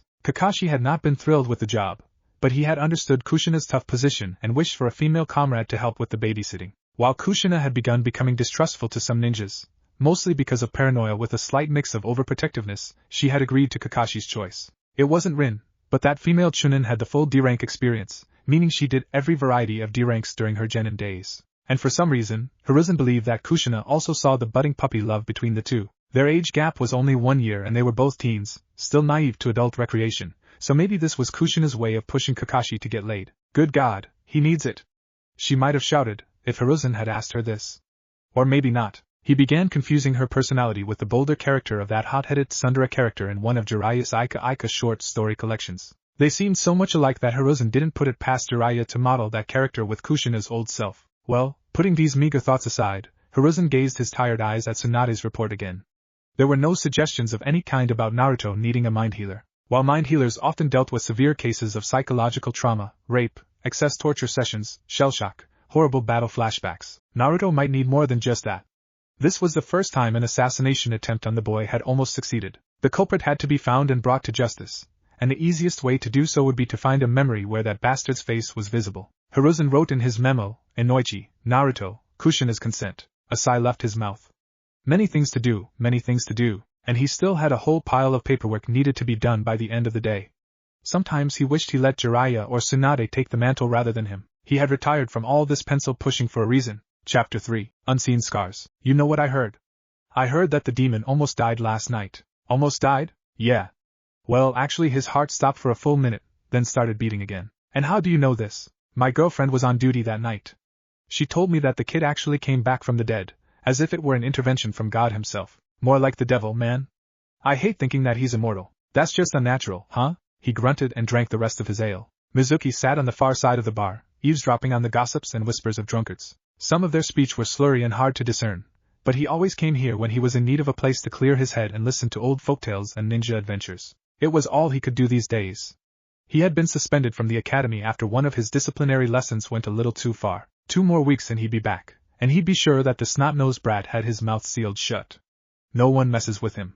No one. The fact remained that he had a lot of free time and extra money in his hand. He couldn't very well spend it all on drinks and hookers, but he hadn't been the same ever since the death of his only girlfriend, Tsubaki. They had been 15, young, and very much in love. Mizuki had first thought that it'd be just a fling, but Tsubaki turned it more than that. Before he knew it, He couldn't stop thinking about her, and he was sure that this predicament also went the other way. His love for her was probably his saving light from the path of darkness he had been about to take. It was because of Tsubaki that he refused Orochimaru's offer to get stronger, not believing his talks of seeing the potential to do great things in him. His preaches just irked Mizuki the wrong way.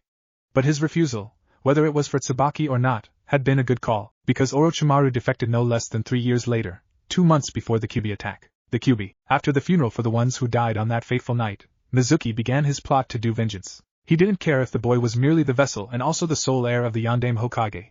He wished justice for his lover's unneeded death, and by the gods he'd do everything in his power to fulfill it. But he didn't take this as blunt as the other haters in the village. No, he wanted to do this alone. It was vengeance he sought, vengeance for the woman he loved and the future they could have had together, not vengeance for the others who died that night. This was personal, and he wished to do this personally. He bided his time for the exact moment where killing the boy was as easy as counting to 10. Others had come for the boy's head, and he made sure that these attempts were foiled before the boy or even his mother realized it. The Sandaime might have discovered his actions, but it was unlikely. Mizuki didn't care either way, though. If the old geezer did find out, then there would be less suspicion on him when it was his turn.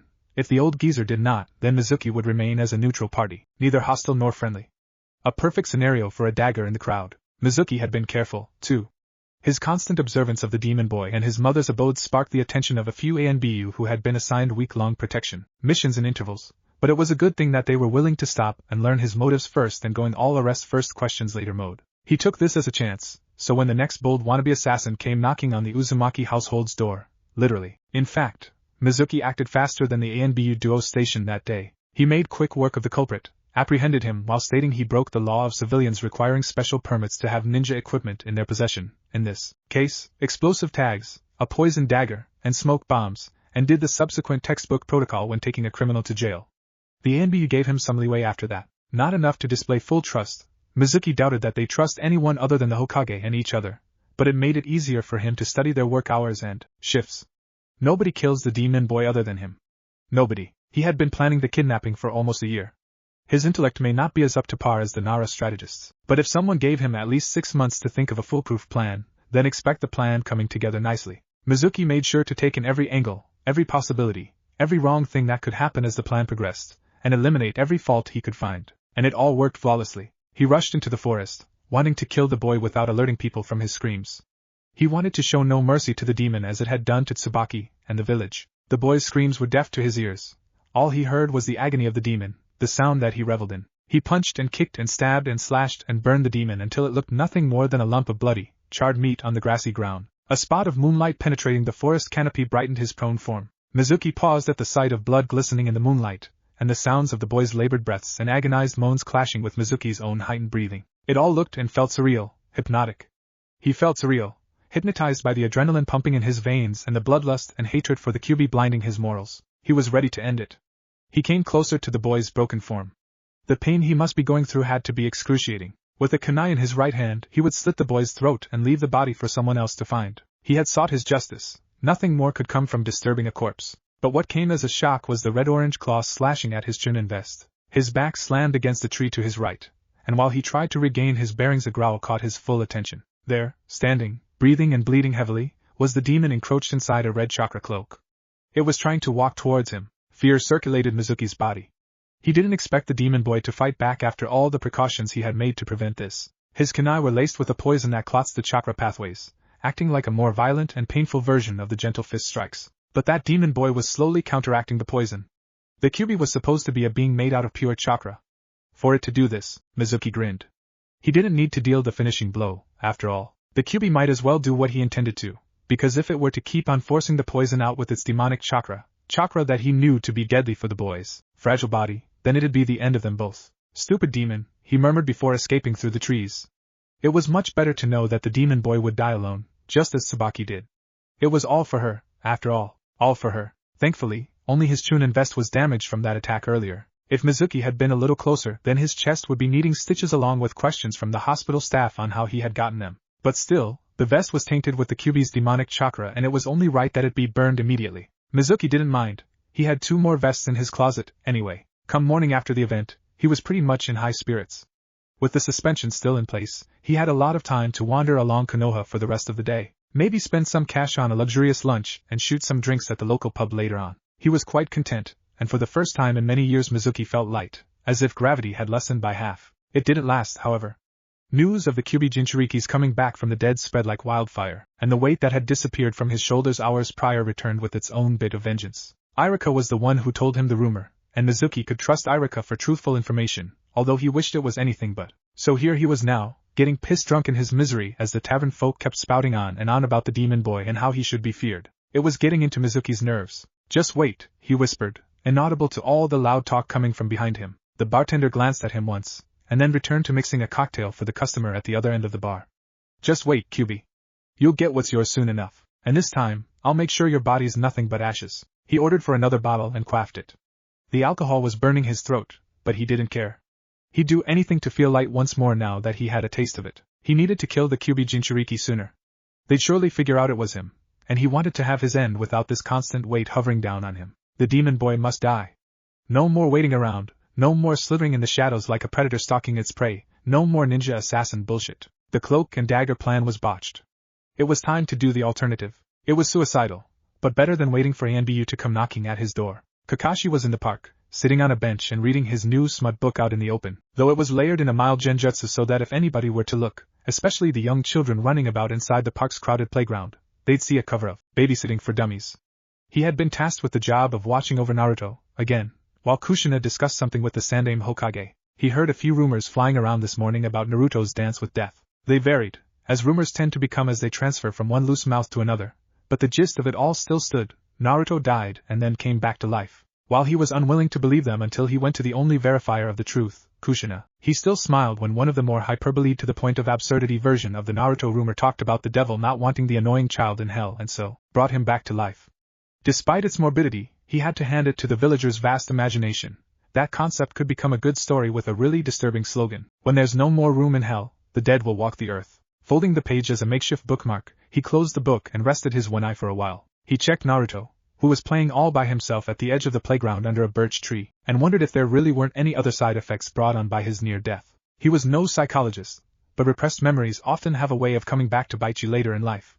And those bites would leave more than just mental scars. They could change a man completely. But Naruto still looked to be as blissful as he used to be. His idea of playing in the park is relaxing on the side of a tree trunk, where the sun doesn't glare as profound as when you're in the actual playground, and reading a good book.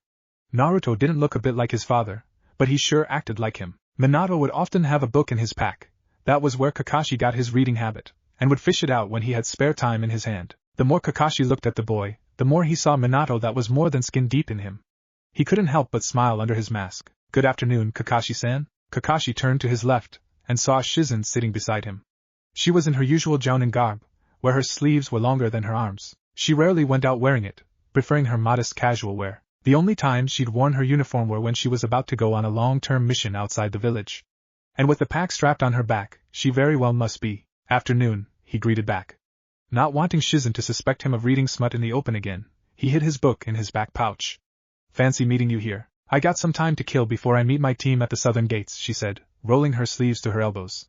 "I got stuck with guarding duty at the Kuro Quarry. The Kuro Quarry is located near the south-southwestern border of the country, dangerously close to reported bandit outposts. There had been times when the fire archaeologists were forced to evacuate the dig site due to increased bandit attacks and raids. Even with the number of ninjas sent to guard them and the quarry, the ninjas lacked the needed manpower to watch the whole perimeter. The quarry had grown deeper and wider over the years of relentless excavation. Funding was supplied by the Fire Lord's deep pockets. To hire a skilled jounin like Shizen on a routine guarding mission inside that giant crater, Kakashi's curiosity reached the breaking point. "How many of you?" he asked. It wouldn't hurt to turn his attention away from Naruto for a few minutes. He wasn't likely to get into trouble so soon anyway. "5 of us. All seasoned jounin too." Her eyes hardened. "This is only B rank, yet it's like we're gearing up for S rank. There have been rumors of ancient ruins in the Kuro Quarry these past few years. I wouldn't be surprised if this was covered up as B rank when it is S rank. Best to keep your guard up, all the same." Artifacts from a very old civilization were popping up left and right from discovered ruins all around the continent. Their values were quite high on the market, the most valued ones costing up to 1/10 of the Shodai's necklace. And no doubt thieves, smugglers, bandits, and even missing nin were itching for some extra income through irreplaceable objects of history. "The rest of us had the same conclusion," Shizen said. "Though we're all wondering why the third didn't tell us anything other than that. And speaking of rumors, have you heard the one about Naruto?" Kakashi nodded. Shizen smiled lopsidedly. "Pretty crazy stuff, huh? Yet there's a grain of truth in the sack of lies." "I know. Tsunade-sama told me it did happen, though not as flamboyant as the rumor mill tells it. She likely thinks that it's the you-know-what that did it. The QB, he thought. And she's sure? What other explanation should there be? She asked back. Point taken, he conceded. So, she said, how was your date yesterday? He looked away. He tried to act nonchalant, but Shizen already sensed the instant nervousness in his body language. It was okay, he said. That's not the same thing, she said. She scowled and crossed her arms. Honestly, Kakashi-san, you took her to a porn shop? Have you no tact at all? I told her beforehand that she shouldn't come with me, Kakashi explained, waving his hands in a gesture of please don't kill me. The new Ika Caribbean Chronicles just hit the shelves yesterday, and I was eager to get my hands on it. The shop got temporarily closed during lunchtime, and since we'd already eaten lunch I wanted to stay in front and browse the windowed items until they opened up again. It was a good call because there was only one copy of the book left. Oh? You mean this copy?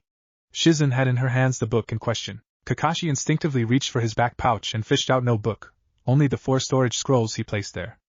How did you? She grinned, white teeth shining almost as brightly as Guy's.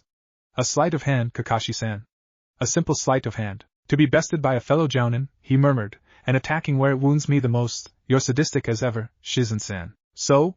She shrugged, fanning herself with the inch-thick pocketbook. I believe you need a little punishment for that stunt you pulled yesterday. She's one of my best friends, Kakashi-kun.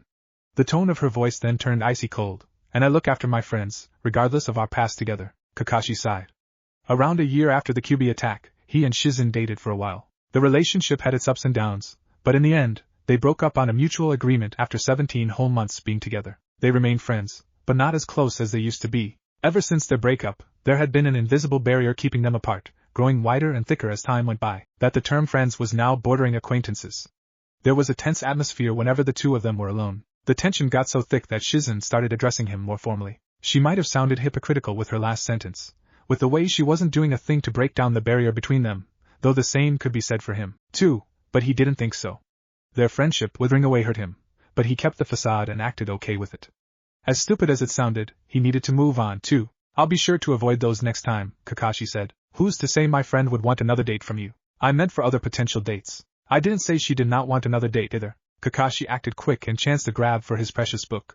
His fingers touched the lower spine before Shizen yanked it until it rested next to her lower back. She was grinning all the way as if she had expected his predictable move. He knew what that grin was for.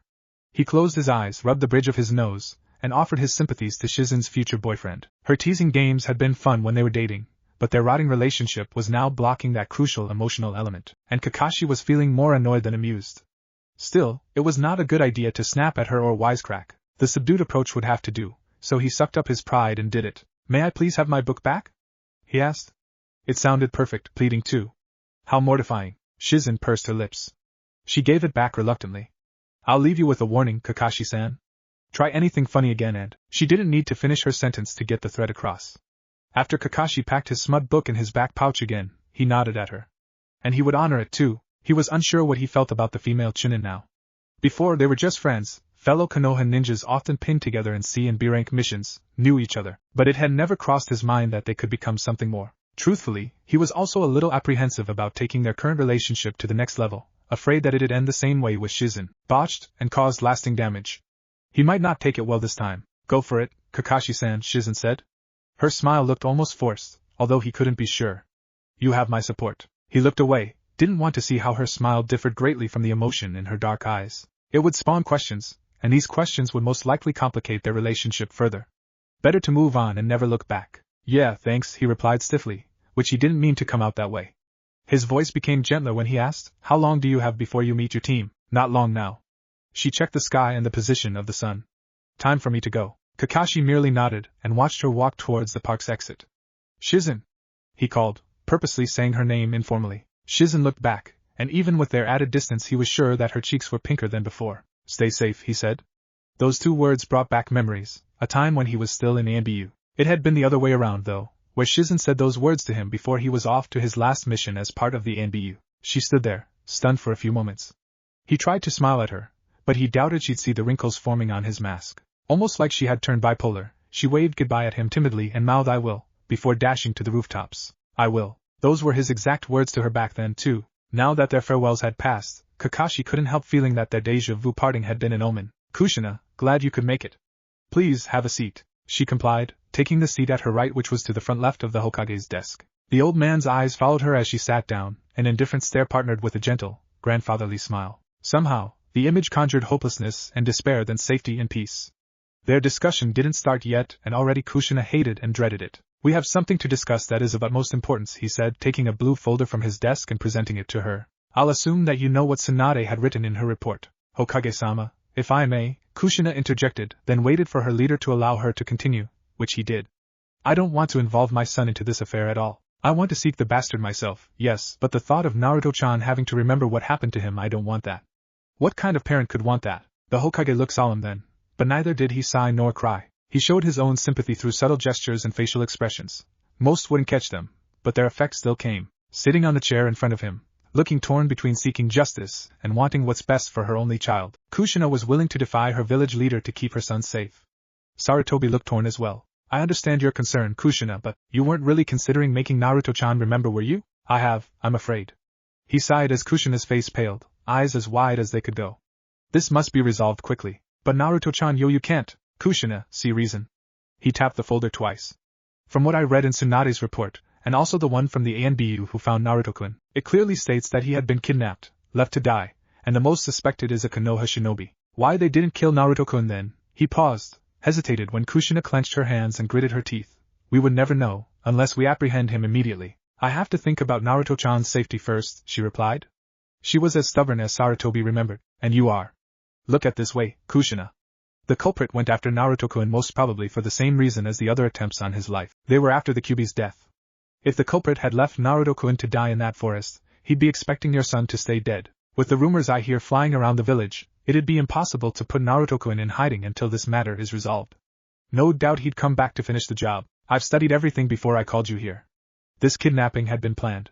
He slipped through the patrols and the guards I've stationed at your home this week. He chose the forest because it was away from civilization, perfect for killing and disposing a body.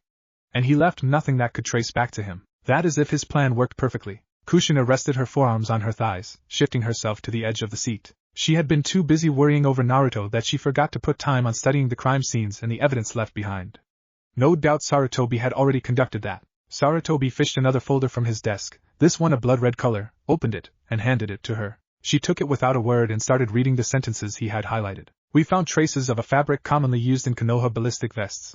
That narrows down our suspects to Chunin and Jounin. Naruto-kun must have put up a fight before the kidnapper had gotten the upper hand." "But how?" "It's just a theory," he answered, "but I believe it has the most merit. According to Tsunade, Naruto-kun had been wheeled into the operating room already leaking out bits of demonic chakra. It was the Kyuubi's own way of saving his container's life, from what I could think of." Kushina wanted to say something, but kept her mouth shut. Sarutobi must have a reason for bringing that up. But then I asked myself, did the Kyuubi save Naruto-kun's life in another way? What if the fox was also the reason why the kidnapper did not kill Naruto-kun in that forest? There was a darker thought that could explain why Naruto was left for dead. The kidnapper wanted him to die alone and in agony. "So what you're saying is, the seal must have momentarily weakened when Naruto-kun was close to dying," he finished. "And in that, the release of demonic chakra made the kidnapper flee, not knowing that the seal can reinforce itself and contain it." Kushina turned her head back to the folder in her hands. "But before it was contained, the Kyuubi somehow made Naruto-chan attack the bastard while engulfed in the demon's malevolent essence," she said, almost as if she were stating the obvious facts to herself to force her to believe it. "Maybe this was the cause of Naruto's sudden appetite. And that's all it did. And the fabric? That's where the kidnapper made his mistake." Sarutobi smiled like a warlord spotting a weakness in the enemy's defense he could exploit. He yet again brought out another folder, this one white. He opened the folder, dug out a single sheet of paper, and returned the folder to its original place. "The fabric on the vest is a material that had been used by only one particular store in Konoha. Ever been to Shinobi Arsenal?" Kushina nodded. That was the shop where she had bought her custom-made ballistic vest, which consisted of both Konoha and Yuzu designs. The owner, Mosuk, had invented a revolutionary design on our combat vests. He had cultivated a special kind of fabric which can absorb most attacks and more durable with ballistic and shrapnel damage. But he died before he could tell anyone how he made those fabrics. "Yes, I've heard. My old armor had been his final work before his son took over the shop." "Exactly." "He was also quite secretive, saying that he'd only reveal how to create the fabric when he's comfortable telling it. But at least he told me that creating the special fabric is a time-consuming process, so he hadn't been able to mass-produce them at all." Kushina, somehow catching on to what the third was talking about, asked, "Did Mosuk-sen keep a logbook?" He smiled and showed her the paper. "In fact, he does. This is a copy of the list of buyers of his vests. They were a rarity since Mosuk concentrated on making ANBU combat vests and forging new weapons, so we've narrowed down the list of suspects to 20. There are 32 names on this list, Kushina informed. 10 of them died in the Kyubi attack. One died when that Kumo emissary was close to escaping the village with Hinata Hyuga. His vest had been heavily damaged. The last one committed murder-suicide on her boyfriend before setting their apartment on fire. Kushina winced. She remembered that incident. The girl was a friend of Kakashi, and he had been devastated when he heard the news. Whether Sarutobi was sorry for bringing up painful memories or not, she was unsure. His face remained indifferent but tired. As you can see, Kushina, everything is under control. But I cannot proceed anymore unless I want the culprit to figure out that I am onto him. And so you want my son's testimony to let him point the man who the paper in her hand crumpled. Not like that, I give you my word. If all goes well, then Naruto-kun will never remember it again. What do you mean? I've assigned the Yamanaka clan's best mindwalker, Inoichi, to dive into Naruto-kun's psyche and review the repressed memories from that night. It'll be like he had slept through some surgery. Tsunade told her this before. Kushina just didn't believe it could be as easy. What's the catch? Nothing, he retorted. Please don't undermine the capabilities of your fellow shinobi, Kushina. They might think you're being condescending to them. Don't patronize me with that, Hokage-sama. Her voice was almost a shout. I'll talk to Mr. Yamanaka if it pleases you, and only then will I decide if I want this to continue or not. There's always a catch to something. Her bangs shadowed her eyes. I had to learn that the hard way. Sarutobi wanted to rebuke that cynical view of the world, but didn't have the words to back it up. Just like Kushina, he had been hardened by war, mourned for countless deaths, and trained to kill for what he believed in. And in some part of him, he agreed with her. The world does not give you fortune for free, and there are times when the things you receive are far less than the things you give in return. They were harsh lessons, ones that didn't really give an impact to anyone until they themselves experienced it firsthand. Kushina had been through this, just like he did, all for the sake of duty, of valor, of patriotism. But there were times when he was left to ponder things over, and he often asked himself, was it all for nothing? That's all I ask for, he said to her, glancing at the window overlooking the village. Inoichi will give you more details concerning the operation. At this time, he could be heading home from the torture and interrogations department. She stood from her chair, placed the crumpled list on his desk, and walked towards the door. I'll go see him, then. He couldn't see the expression on her face when she said that, but her hands, which were still clenched into fists, told him all he needed to know. I got it. Naruto looked up from cooking his special homemade ramen and saw his mindscape companion, currently going by the name of Really, entering the kitchen with a skip in its step. Got what? Naruto turned the stove off, added the flavor packet into the pot, and stirred it while humoring the little sheep. I finally figured out the perfect name. Oh really? He then snickered. Yes, Really said, ignoring the pun, and it's perfect for me. Very exotic and sends a chill down your spine, too. I doubt you'd have a better name than the ones I've thought of. Really, you mean names like Ramstein, Dewey, and Sheepit? Dude, all of them point back to me being a sheep. And I'm a ram, not a you moron. I'm going to ram you. Stop it with the pun jokes already. What else is there for me to do? What? Solitaire. Gets boring. Eating ramen. Which I know is just a figment of my imagination, since my younger counterpart is the one eating real food. Conjuring hot chicks for some ramming? Now who's the one doing the jokes? That one's ironic, not a pun. You got a point. And I don't conjure hot chicks because, like with the ramen, he gestured to the pot he was stirring, it's not real. Then think of it as a wet dream, which would carry on to my counterpart, and he's too young to be ejaculating. I give up. Naruto just shrugged at him. He turned back to the stove, grabbed the boiling pot, and poured the contents into the bowl set at the next counter. So your name? Oh, right. I realize that you have a fixation of my name referencing to my species. Sheep are nice, yes, he mused. You can't spell ramen without ram, right? He started eating the delicacy, one eye twitch later, which is somehow amazing since Naruto doesn't remember ever seeing a sheep do the eye twitch. Really said, well, I thought up a name that'll make both of us happy. It keeps up with your sheep motif, and it's a name I'm satisfied with. Okay. So tell me already. I'm anxious to know it. The sheep took a deep breath. Then said, my name is now officially Rambo. Naruto went into a coughing fit, almost choking on his noodles. He stared at Rambo wanting to laugh, wanting to roll on the floor and laugh his own ass off, needing to create an outlet for the boundless mirth rising inside him. But it was not meant to be, he just said, huh? And that was not a question. Chapter 4. Insanity personified. Naruto had gotten an epiphany. When he took time to think over the past events in this new world, and what had occurred to his counterpart, it made him want to bash his own head at the apartment wall. It was basic procedure, after all. How could he have missed the fact that adding repressed memories and violent attack together in one particular case would most likely end up with the patient being subjected to a mind skin by a member of the Yamanaka clan? Took you long enough to figure it out, Junko, Rambo said as he studied Naruto's rapid change of facial expressions, from carefree to worried, from worried to panicky, from panicky to self-loathing. It was somehow entertaining to watch. Naruto turned to the sheep. You mean you knew this whole time? And didn't think of telling me about it? What's the harm in a Yamanaka mind scan anyway? It's not like AK Junko has anything to hide. Naruto waved his hands around the room. Define hide, my sheepish friend. You have a point. He looked down at the green carpet, and then back to Naruto. How about we act natural? Right, Naruto drawled, glancing at the grass-looking carpet, and pictured himself eating it with Rambo. They'll never see it coming. Hey, at least I'm thinking up ideas rather than panicking. And besides, we have loads of time to think of a plan to hide without looking like we're hiding. Naruto really wanted to comment on that last sentence. Hiding that you're hiding something? Talk about underneath the underneath, but didn't.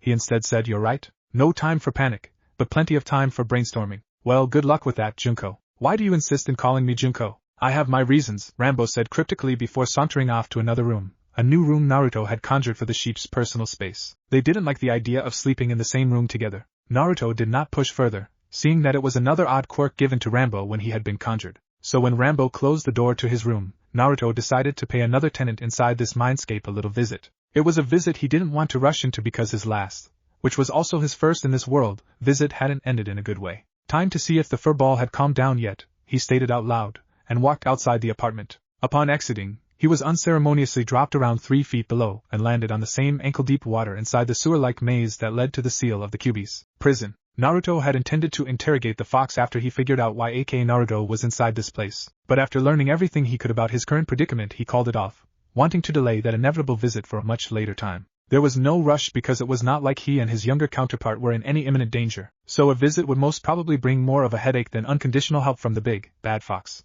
Besides, he didn't like the dingy look of the sewer maze. Who knew what kind of contaminated water was invading the skin of his feet right now? But why stop delaying the visit when there was no need to rush? It was simple. A Yamanaka mindwalker would no doubt come into this mindscape, but they'd be coming in unprepared because they didn't know just how manipulative the fox could be even in its limited freedom inside the seal. The old Sangama, TR Sage Toad, Fukasaku, couldn't help Naruto gather natural energy for his sage mode because the fox would interrupt the flow at every turn. The same might as well be said for any mindwalker brave enough to enter the head of a Jinchuriki, but more dangerous because for Fukasaku's case, he didn't dive deep into Naruto's psyche, which could not be said the same for the selected Yamanaka. If Naruto wanted this to run smoothly, he needed to keep the fox sedated, for lack of a better word, while the mindwalker roamed his counterpart's memories. He had thought about repelling the mindwalker similar to what the Kyuubi had done to the old Sangama, but dismissed it as a stupider approach. Blocking any attempts of finding out the culprit of AK Naruto's near-death experience would be a bad move and would most likely waste a lot of time and resources for an alternative investigation. Not to mention that Mizuki wouldn't let this stop with just one attempt. AK Naruto was probably still in danger, and the sooner they figure out Mizuki was the culprit, then the better for everyone. Another reason would be the Yamanaka's persistence of the matter. Naruto wouldn't put it past the clan member to try until he succeeded, which might lead to more damaging consequences on his counterpart's brain, since being the receiving end of a Yamanaka mind technique too many times becomes equivalent to being subjected to an Uchiha's first attempt at Tsukuyumi. Nasty. The fox problem could be taken care of, no problem, no worries. What Naruto was really worried about was what the Yamanaka's reaction would be if he discovered that there was someone else lurking inside the child's mindscape. It would be quite a sight.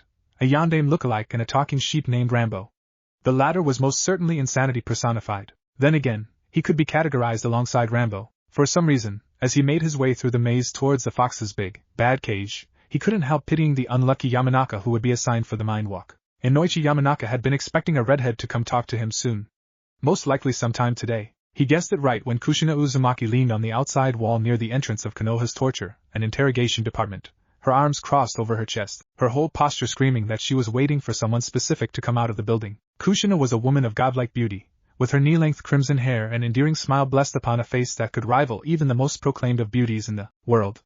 Her smile always enchanted him back when he was a teen, still rough around the edges and needing more years of life experience to make it out on his own and his ninja career. Out of all the times that he had been on a joint mission with her, they'd only known each other by name. Even with a non-existent closeness between them, Inoichi found a sort of blissful peace whenever she smiled, like she was channeling her happiness to the outside world. She wasn't smiling now.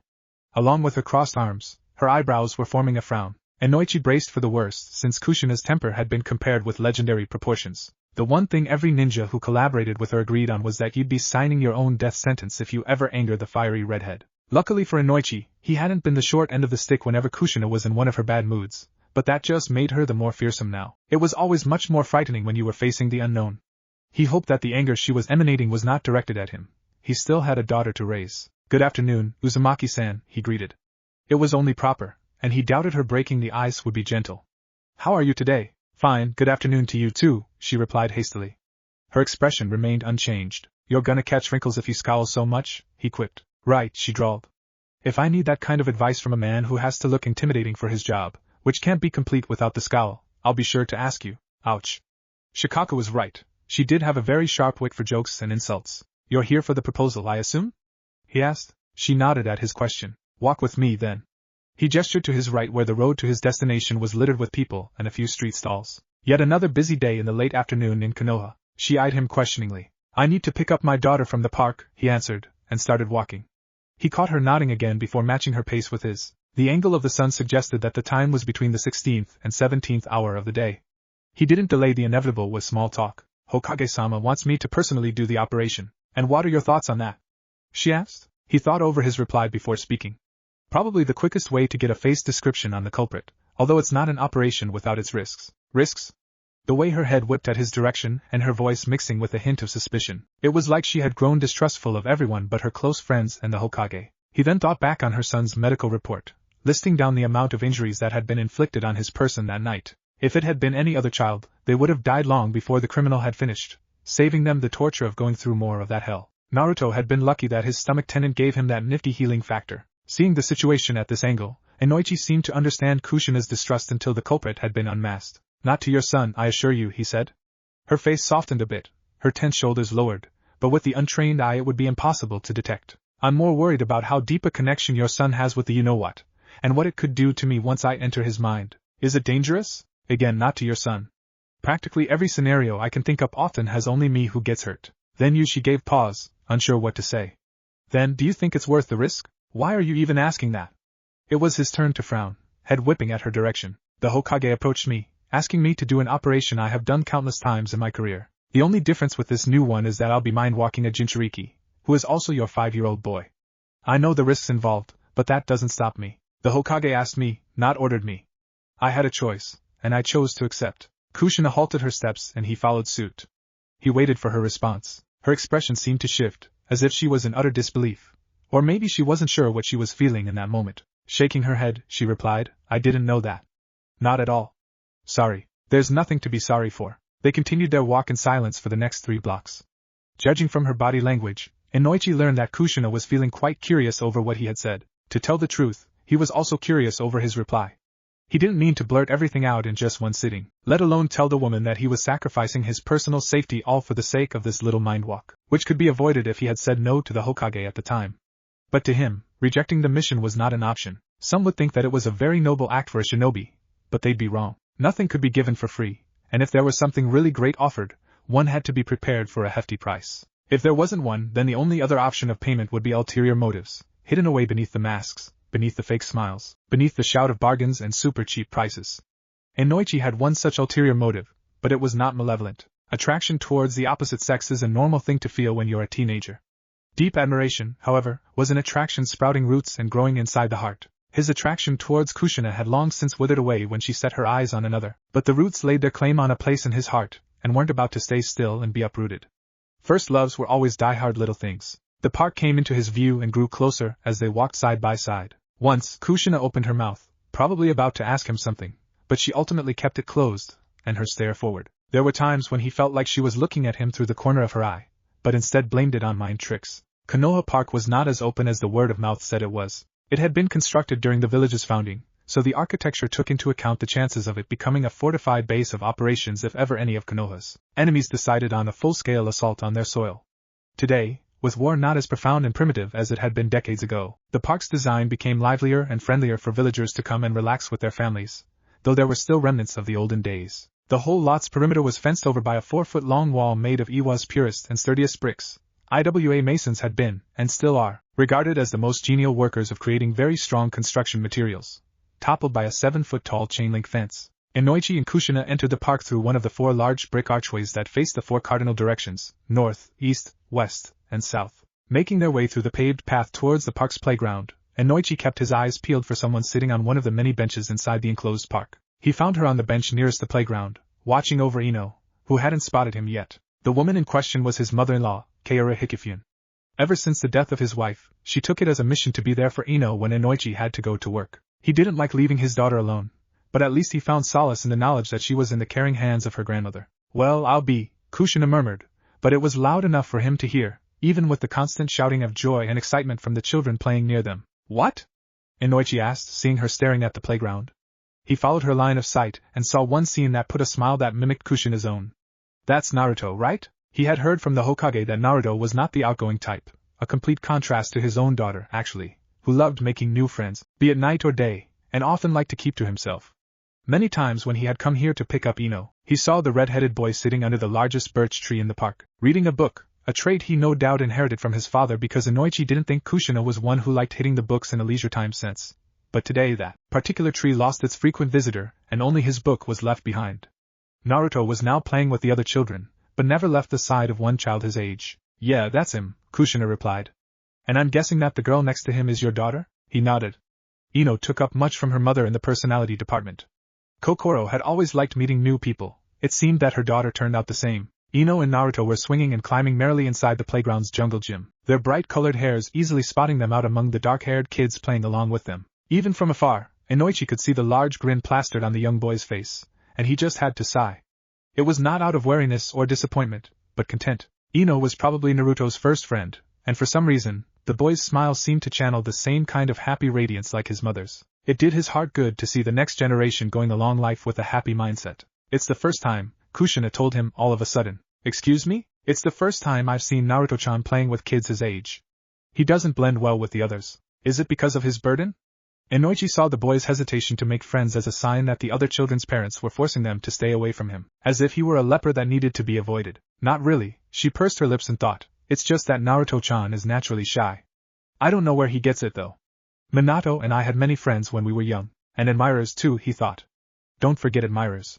He was probably dragged by Ino to come play with her. Your daughter dragged my son? She smiled lopsidedly at him, one eyebrow raised up. Takes after her mother, he said, displaying a mischievous smile of his own. It's a wonder that my wife made more friends than enemies that way. It's also surprising to see her associating with Naruto. No offense to him, of course. It's just that Ino is a victim of peer pressure. Most kids don't like to play with loners, and some parents just don't like associating with him, not even giving a valid reason why, she replied bitterly. But at least not all people feel that way, Uzumaki-san, someone said behind them. It was a voice Inoichi was familiar with. Kaoru-san, good afternoon, he greeted her mother-in-law. Kaoru was already reaching her 7th decade, but she was as active as any woman that hadn't reached 30 yet, that is, without the difficult physical exertions and such. She was garbed in the traditional red fire country noble robes, an outfit fitting for her since she was the fire daimyo's cousin. Good afternoon, Inoichi-kun, she greeted back. Good afternoon, Hikifundano, Kushina greeted with a low bow, recognizing whom she was talking to. Youngster with respect, Kaoru remarked, looking at Kushina then to Inoichi. You should learn from her example, eh? She laughed good-naturedly. Inoichi couldn't contain a smile as he shook his head, while Kushina looked at them in confusion. Inoichi-kun here actually called me Oba-san during our first meeting, Kaoru elaborated, eliciting a poorly muffled snort from the female redhead. And in front of my cousin, the fire daimyo, no less. Ha ha ha. Ever since then, she never lets me live it down, Inoichi added. He wasn't sure if he was blushing, but it didn't really matter. He'd blame it on the setting sun. I hope Ino hasn't been much of a handful today, Kaoru-san. Not really, no, she answered, to which she had gotten a raised eyebrow from him. Okay, maybe a little. She emphasized it with just a teeny bit gesture. She scraped her knee while trying to climb a tree. I was glad it was just a scratch. Well, at least she made a new friend out of it. She pointed towards the jungle gym where Naruto and Ino had climbed to the top, sharing the spot with each other, grinning like they were the best of friends. Instant friends, huh?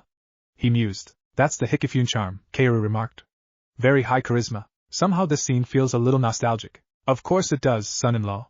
You and my daughter Kokoro had climbed that same jungle gym together when you and her first met. He had something to reply to that, but taking one look towards Kushina, he decided that it was better to keep quiet. Looks like they're coming our way, Kushina announced. Ino and Naruto had descended the jungle gym with haste, then Ino grabbed Naruto's hand and pulled him along as she dashed towards them. The boy didn't seem to loudly protest the fact that he was being dragged around the place by a girl. Daddy? Ino cried, smiling and pulling Naruto closer to her as they stopped in front of the adults. Meet my new friend, Naruto. Inoichi took this time to examine the boy. He was frail and thin, something that hadn't been done from malnutrition alone but also a side effect caused by demonic chakra exposure. It was like the child had a constant loss of appetite. He was also looking at the ground all the time, as if he had this twisted belief that he was the lowest of the bunch, unfit to have his head held high, and a voice to speak out his ways. Kushina saying he was shy was an understatement. The kid seemed more of an introvert who was unwilling to let anyone but very close friends in his company. Inoichi looked at his daughter and wondered if the saying opposites attract had a hand in this odd friendship tandem. Naruto breathed deeply, glanced over at his mother for a split second, and bowed at him. Gigi, good afternoon, sir. He sounded like he hadn't been using his voice for a while. Good afternoon, Naruto. Inoichi gently placed a hand over his head, making sure to let his intentions be as clear as crystal for him. He figured that the boy hadn't experienced much physical contact outside from the ones he got from his mother and occasional babysitter, Kakashi, so he realized right away that Naruto almost cringed but still welcomed the unexpected contact. If not, he would have swerved his head away and stepped back by now. Did you have fun playing with Ino? Naruto nodded. What was once an unsure expression turned into a happy one. Yes, sir. A whole lot. Ino tapped her new friend's shoulder and introduced her grandmother as well. Naruto greeted her with the same kind of respect. He then turned the tides on Ino and introduced her to his mother, who had been standing just to the left of Inoichi, keeping silent until it was time to let her presence be known. With a mischievous aura surrounding Ino, she mimicked what Naruto had said in his greetings. It brought a good laugh to him and the others, even Ino herself. Come on, princess, it's time for us to go home. Do we have to? Ino pouted. He tried his best not to fall prey to her puppy pout charm all the time, and he was glad his resistance was strong and unrelenting today. Yes, Ino, we have to.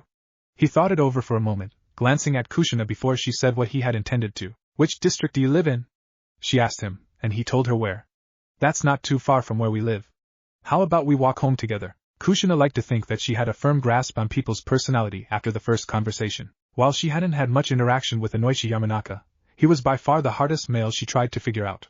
Not even Itachi Uchiha had been difficult to figure out. Well, she wasn't exactly intending for the blonde mindwalker to warm up to her like she did with the stoic Uchiha Chunin, but the general approach often had the same results despite the intent. She wasn't looking for a friend, though she couldn't say she'd refuse being friends with him. The guy was all right, so she didn't hold back when she began questioning him about the operation. Ever since the first assassination attempt on her son's life, she had been more cautious in dealing with new people and acquaintances. While the assassin had been caught before he could begin his so-called demon-killing duty, the fact alone that there had been a villager bold enough to want to kill an innocent one-year-old without remorse put her on edge. She didn't see any of these hidden intentions from Inoichi Yamanaka, but it was impossible to conclude that after just one meeting with him. Doubting his honesty, however, would be a very bad move, and Kushina did her best to believe in him. The Hokage trusted him with this operation, so it should stand to reason that she should trust him, too. But there was something about him that she didn't want to associate with.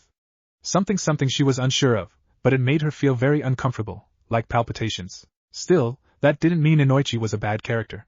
Though her heart believed he was uncomfortable to be close to, her instincts told a different story, shoving Kushina with a more positive outlook of the Yamanaka.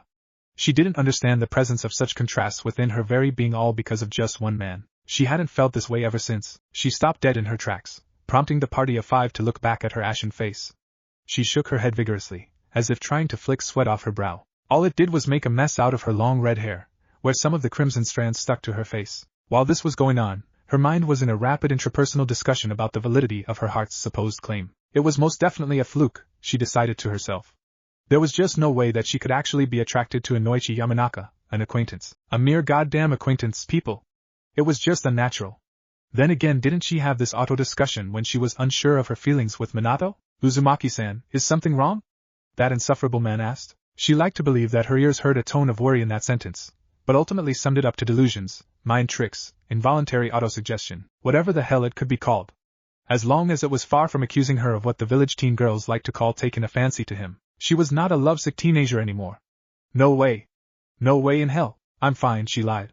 Just remembered something I needed to do later. You looked more like a woman who found out her husband has cheated on her than someone who had remembered something she had forgotten, Kakashi remarked, looking away from his For Dummies book to state that before diving back into it. Funny, she never thought Kakashi to be the type who likes reading an instructional book about babysitting.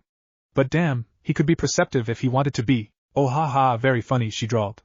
Sarcasm was a good way to deviate the guilt, as long as it wasn't important enough to require added attention. Before anyone would know it, they'd be moving on to a new topic as their brains slowly disintegrate any remembrance of her sudden halt.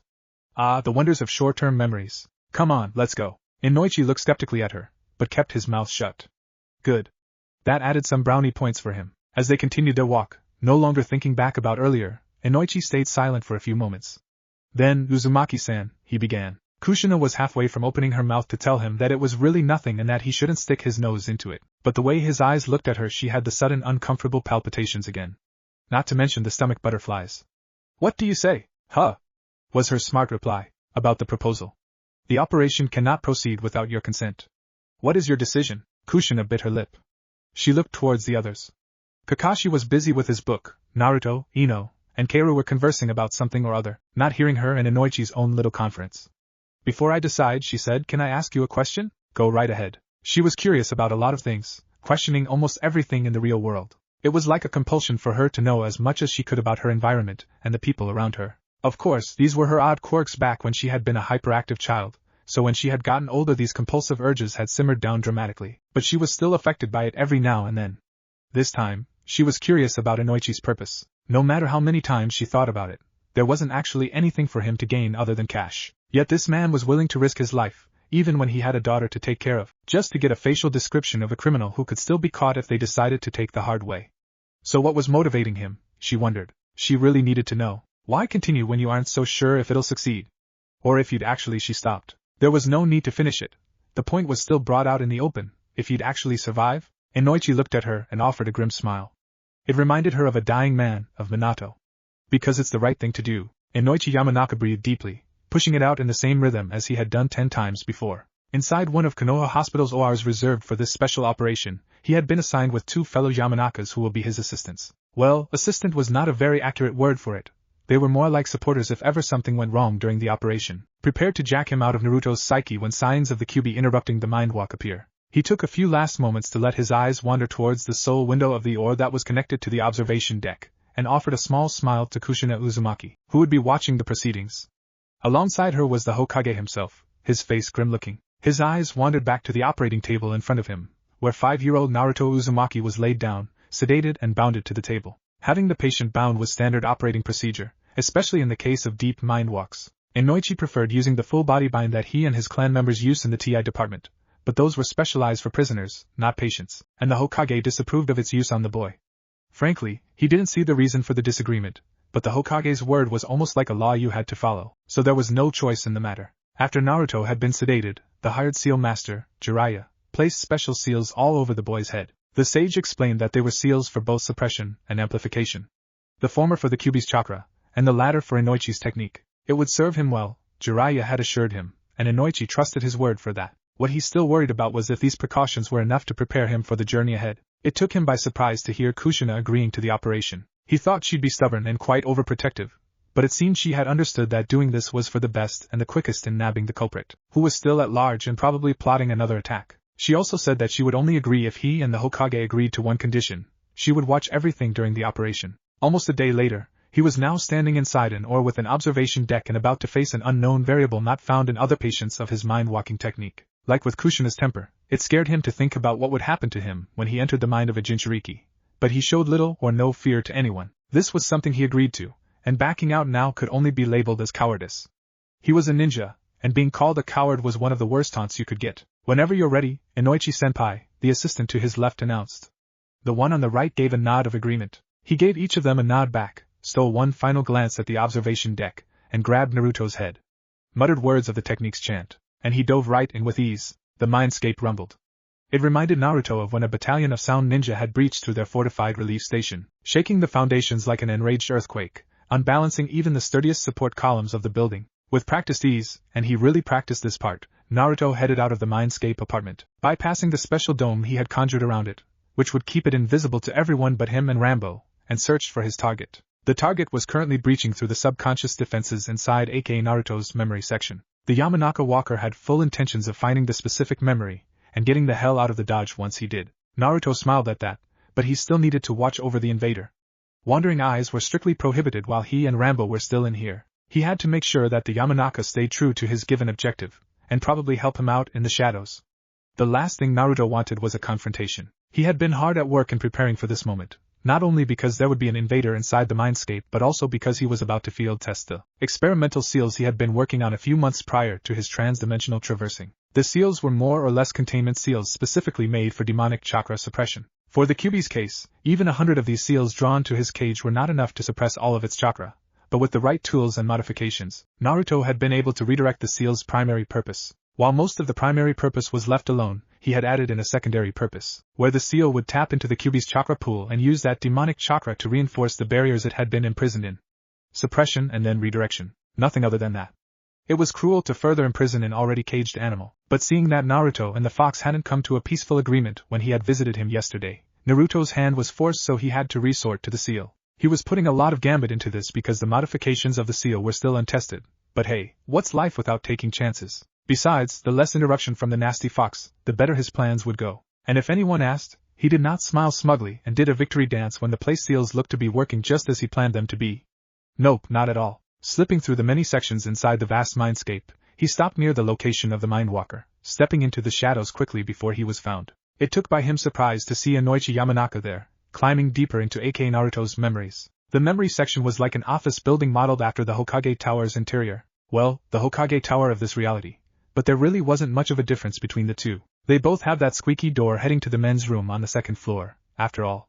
The place was made up of floors categorizing the boy's memories by year. The ground floor stored memories of his first year, fragments of what he could actually remember while his brain was still in the middle of cognitive development. Anyway, the second floor was for his second year, and the list went on. The staircases alternated in place between floors. Ground floor staircase was in the west side, second floor in the east, third in the west, etc., so that the visitor would have to pass through the corridors of his memories on that particular year, and work their way up to where they wanted to go. It was a little time-consuming, but this was a place created from his subconscious, and thus had to be followed without question. Naruto was reminded of his early episode of reliving the memories of his red-headed counterpart, but he believed that phenomenon was different from this place. He had seen and understood those foreign memories, yes, but they were also vague, showing only still pictures and glimpses before moving on to the next set. He tried learning the difference between the phenomenon and the memory section situated separately from the mindscape apartment he had conjured, but with limited time to contemplate that while a mental crisis, a Yamanaka invasion, was just around the corner, he had to push that issue aside for now and concentrate on the main subject of concern.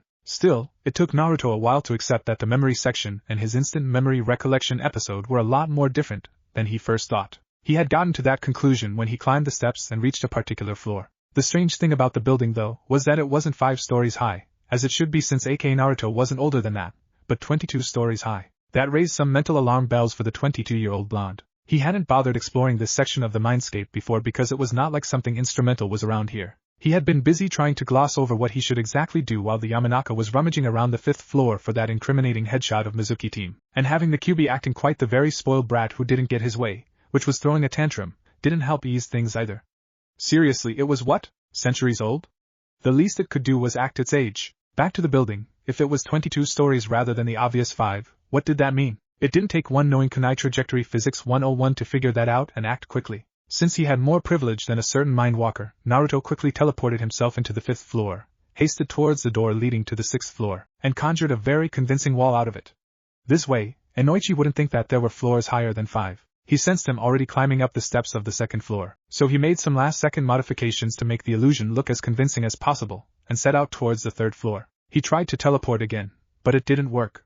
Ejecting himself out of the building was another bust, so that left one final option. Just like Inoichi, he now had to follow the rules set out by his subconscious. He would have to go through the corridors of his 5th and 4th year before he could reach his destination. Life-size picture frames hung almost side to side on the walls of the 5th floor corridor, each picture animated to life as if they were windows to another world and time. One particular picture gave Naruto pause, and he decided to spare a few seconds to see what it contained. There he was, 5 years old and a boy filled with lively energy. He was standing in front of a towering crowd. If you were 5, every adult towered over you, and began to shout that he would be Hokage someday. Just wait and see. He touched the portrait, finding it was just that, a solid and flat surface of painted memories. The animation was just a special feature. The memory produced a ghost of a smile in Naruto's face, but that smile soon turned to worry when he realized something. This was his memory, not AK Naruto's. He suspected as much since there were 17 additional floors, but he moved towards another portrait.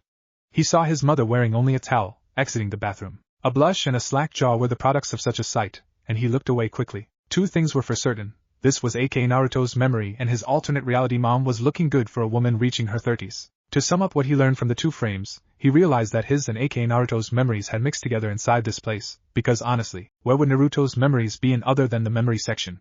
This prompted Naruto to curse lowly, realizing the new dangers of the situation. You just had to skip on exploring the memory section, he murmured mockingly to himself. Oh, I know what will most likely happen because I've wised up. Besides, I already learned everything I can about this world, so going there is useless. Just stick to the plan and everything will smooth out in the end. Bull. Self-scolding aside, Naruto hurried to the stairs and took 2 steps at a time as he descended. The fourth-floor corridor made him recall memories he'd repressed from his active memories, and most of them were not exactly pretty. Some made him cringe, some made him angry, and few made him punch the wall before imagining that he had never made an anger outlet out of the innocent wall, repairing it back to perfection. These memories had been repressed with good reason, Naruto supposed. If they had stayed, they would have changed who he was severely, and seeing his younger self other than the loud, devil-may-care prankster of the century facade was more than just an absurd thought.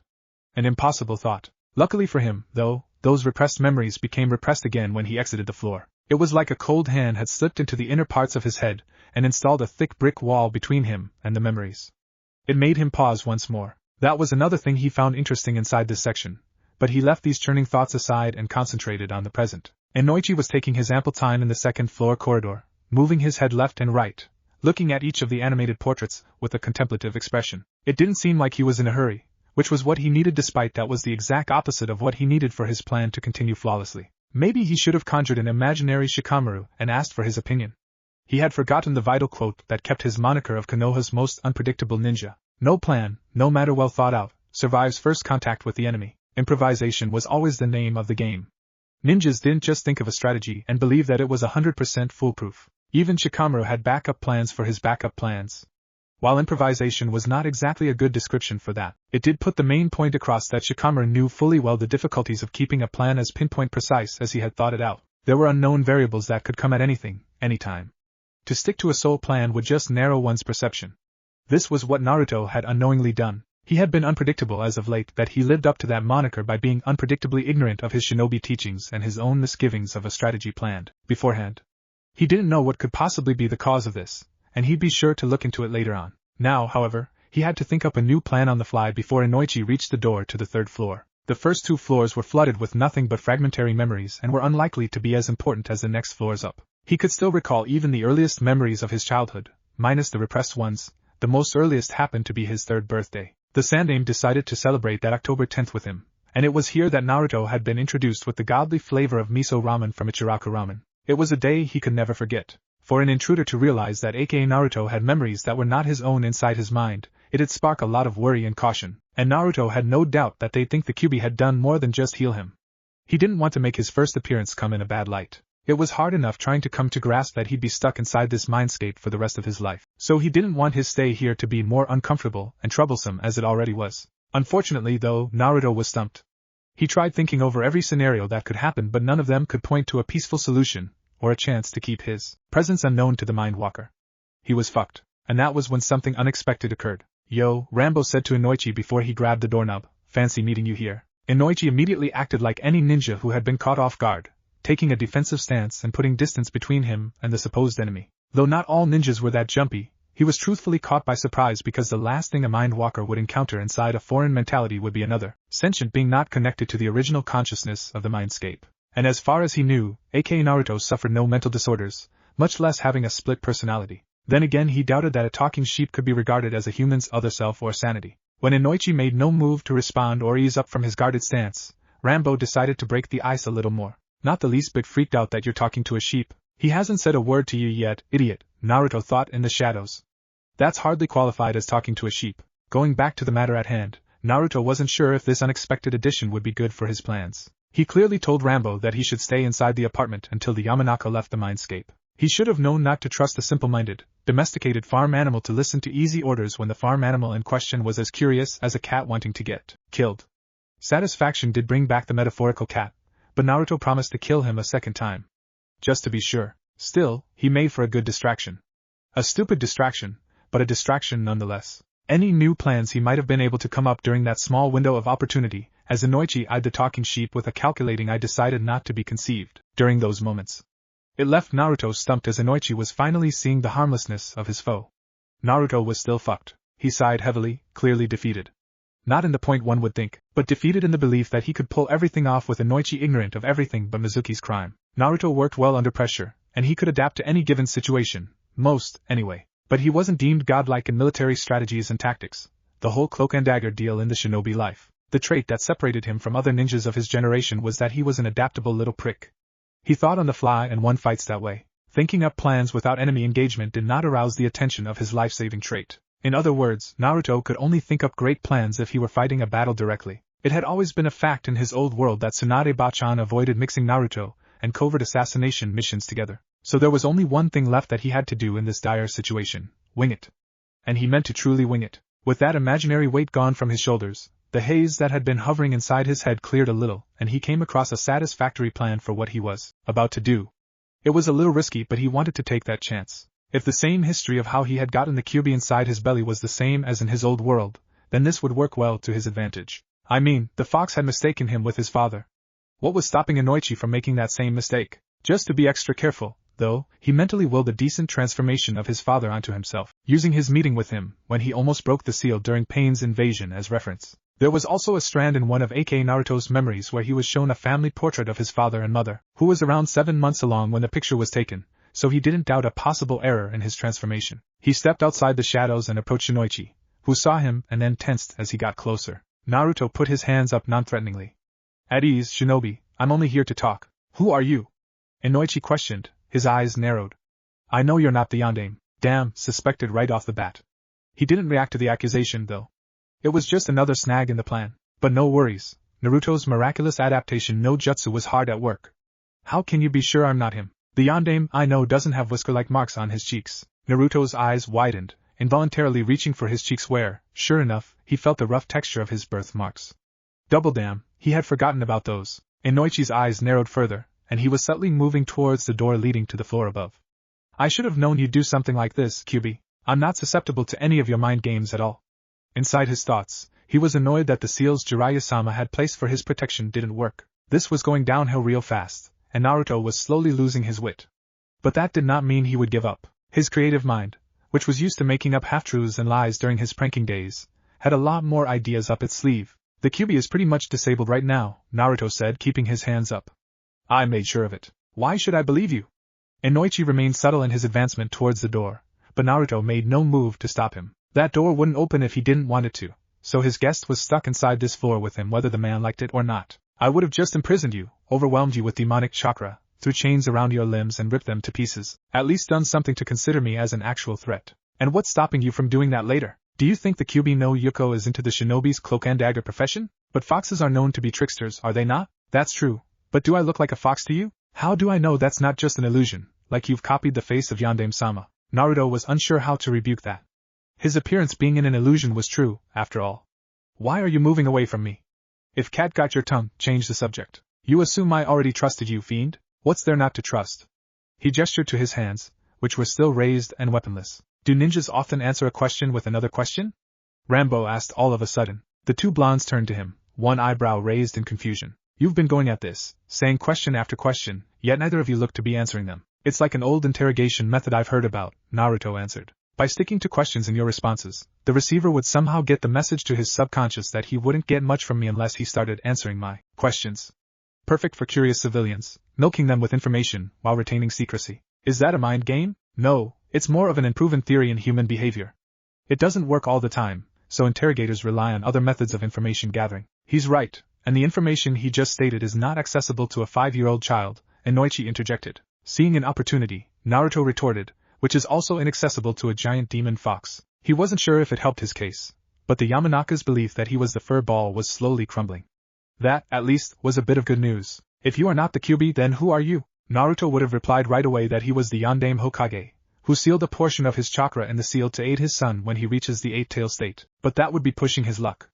Inoichi already realized that he was not the Yandame Hokage, despite the facial resemblance, ignoring the birthmarks. Naruto was unperturbed, however, as he had a backup story in mind already. You may call me a being not of this world. Well, nice to meet ya, a being not of this world-san, Rambo said. Has anyone ever told you that you have a really long name? Was that supposed to be a joke? Naruto asked. If you want it to be, Naruto mentally counted to 5, calming his annoyance. He told Inoichi, don't take him seriously. He's a little crazy. Not as crazy as the guy who talks to sheep, Rambo murmured. I heard that. He was tempted to have mutton stew for dinner. Not of this world? Inoichi asked, pushing their conversation back to the main topic. He cycled between observing the Minato lookalike and the talking sheep. A part of him wanted to issue a full psyche evaluation on Naruto after this operation. Having these two anomalies inside the kid's head was clearly unhealthy. Yeah, Naruto answered. He then grinned while crossing his arms, finding it too exhausting to keep them hoist up all day. You might say I'm the insurance the Shinigami placed on Naruto Uzumaki. Yet again, That weird feeling of talking to yourself in the third person came to him. The Shinigami? Yeah.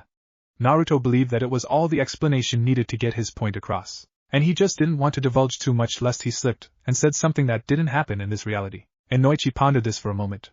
He then asked, when did you appear? The only times I know that Naruto came into contact with death, so to speak, were when his father sealed the Kyuubi the day he was born, and when he had been pronounced clinically dead a few minutes before his heart restarted. I guess you could say both. What do you mean? Speak sense. I have a hard time figuring out most of the details, too, Naruto said truthfully. Now to twist the truth a bit. Perhaps I should show you my true form first. He undid the hinge. What the? Weird, huh? Naruto combed his flaky blonde hair with his right hand.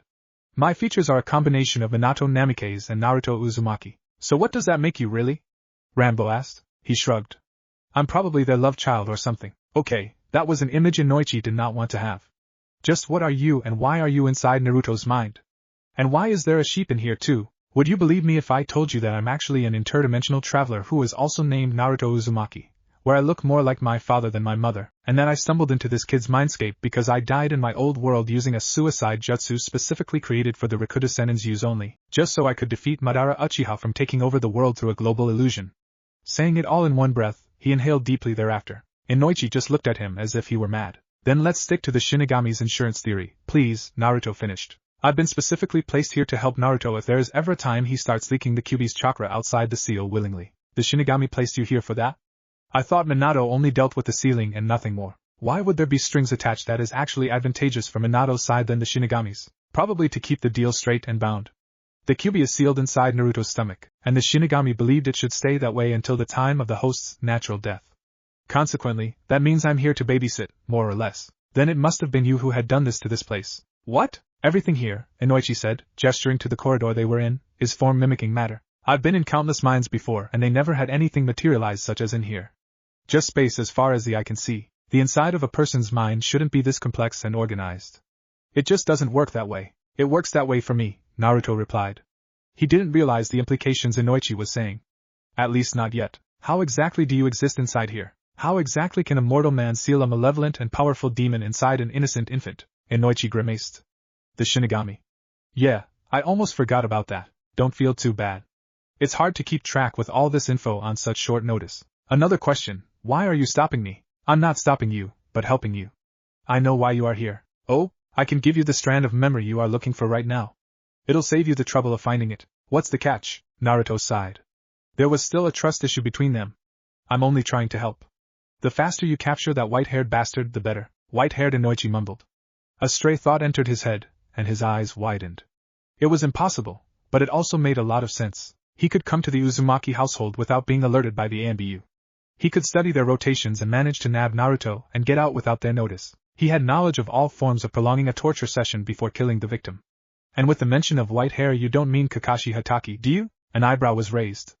No, he deadpanned. It was someone else. Are you sure? Look, I don't think we get anywhere if we keep this up all day. Let me just show you the memory strand and you can start looking for the motherfucker. Language, Junko, Rambo said. We're in the kid's mind, after all. Rambo, Naruto said, do me a favor and shut up for 5 minutes. Does the favor need me to talk at one point? No. Shutting up for 5 minutes is the favor. Then why'd you separate them? Naruto glared. Okay, shutting up now. Sheesh. Naruto turned back to Inoichi and stepped closer. Inoichi eyed him with caution but didn't take a step back. Despite the limited trust he was giving Naruto, he was willing to risk it and let the young blonde get a chance to prove his claims. Naruto was sure Inoichi was hoping that this bold move wouldn't come back to bite him in the ass or something of that line. He touched his forehead and within an instant the memory was passed to the Mindwalker. Inoichi blinked a few times, shook his head, and rubbed his eyes. That, he said, was weird. Better than going through 3 additional floors to get what you came for, right? Naruto grinned. That technique he pulled was something Ino had taught him after Konoha had been utterly decimated a final time. With her being the sole Yamanaka, she believed it was better that her techniques be of more use to all of her comrades than her dying along with her family's secrets. Sadly, she died 2 days after teaching him this. Inoichi only nodded. He was still processing the memory given to him. His eyes then shot open in apprehension. Mizuki! That bastard, he growled. Mizuki, huh? Naruto mused, feigning ignorance. A.K.A. Naruto didn't know Mizuki by name, so it'd be bad for him to act like he knew everything there was to know about the power-hungry slime ball who was willing to trade his own humanity for what he wanted. So Daiki-san gets the memory. Mission complete, Rambo said. Can he go now? I thought I told you to shut up. You did 6 minutes ago. Do you two always act like this? Inoichi interjected, not smiling, but there was still amusement twinkling in his eyes. Not all the time, Naruto answered. With only a sheep as company, it'd be bad if we ended up in non-speaking terms. Bad for you, anyway, Rambo said. Ignoring the jab, Naruto said, you got what you came for. Anything else you wish to know? No, nothing else, was Inoichi's reply. Though I will have to file a request for Naruto to have a psyche evaluation from me for the next 2 months. Why? To be sure he doesn't remember what happened to him 3 nights ago. That's alright.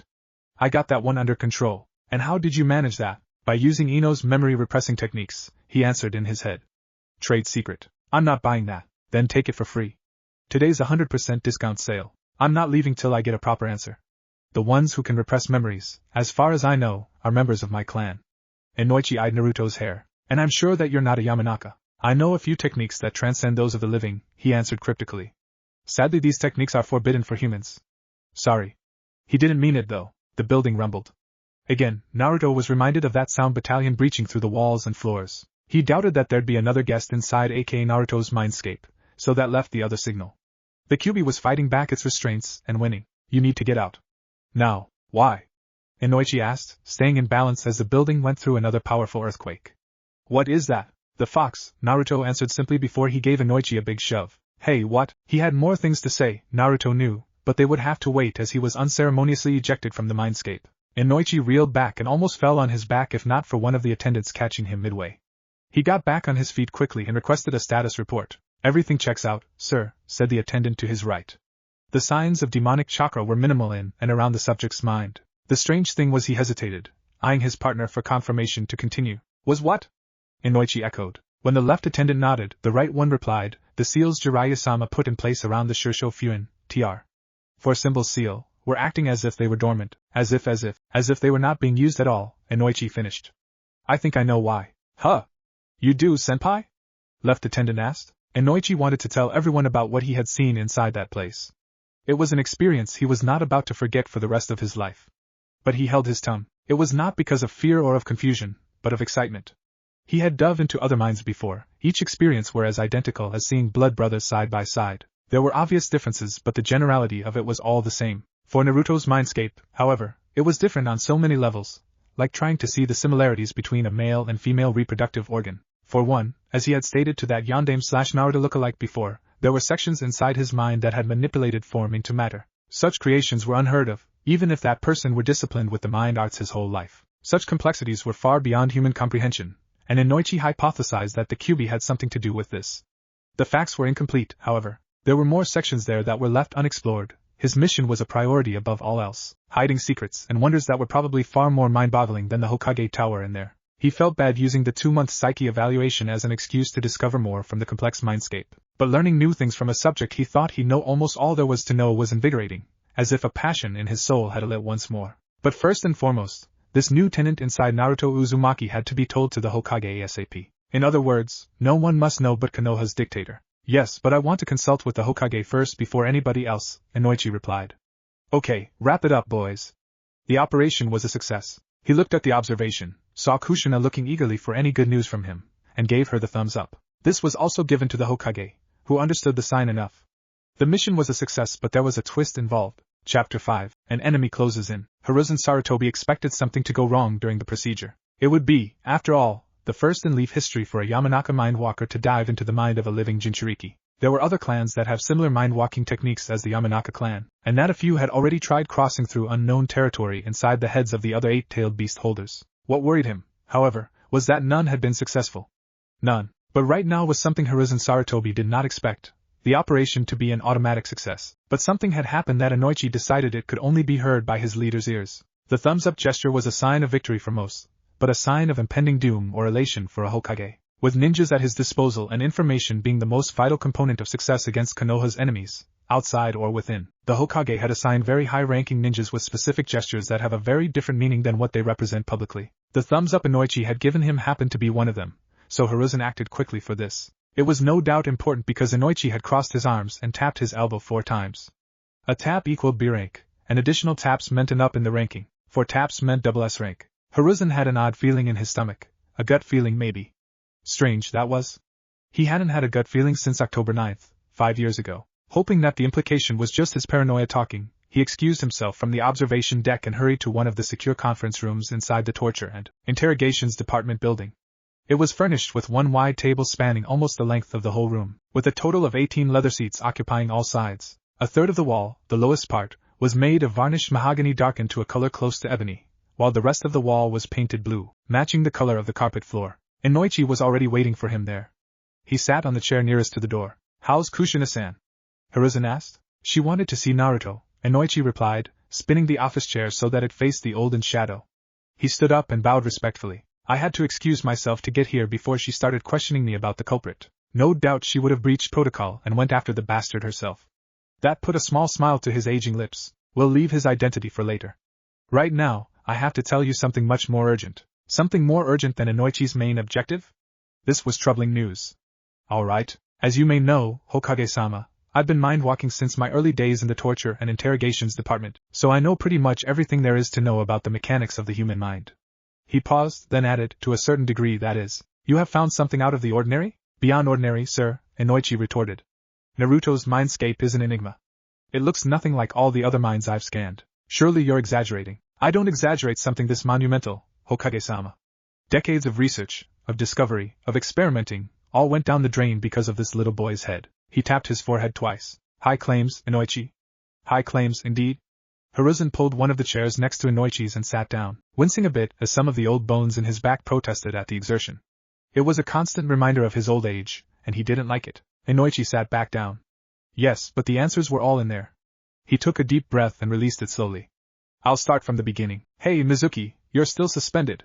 You're not allowed within the school premises." He glared at him, hands in his pockets, the right fondling on a kunai he had hidden in there. The Ninja Academy counselor was not a very intimidating man. It'd be hard for kids to open up if that were the case. No, this man was of normal build for a chunin, kept his raven hair clean and orderly. He needed to set a proper example of discipline. Despite his mediocre role as a school counselor and disciplinarian for the troubled and troublesome kids, respectively, and looked the least intimidating out of all the ninjas Mizuki had faced in his days before settling for a teaching job, there were some moments where the two of them had clashed because of contradicting punishments for the rowdier students who couldn't keep their bullying under the radar, with Mizuki's method sounding much more severe than what the counselor had in mind. It put him at odds with the prick, so much so that it was his entire fault that he, Mizuki, was suspended in the first place. He just had to be a little too curious in the children's business, and the heavy bruises on the boy's back and the black eye were traced back to Mizuki, the sadistic teacher. The only reason he wasn't arrested was because he had a solid alibi as to where he was when the boy told when it had happened. It also didn't help the boy's credibility that he had been diagnosed with Munchausen syndrome.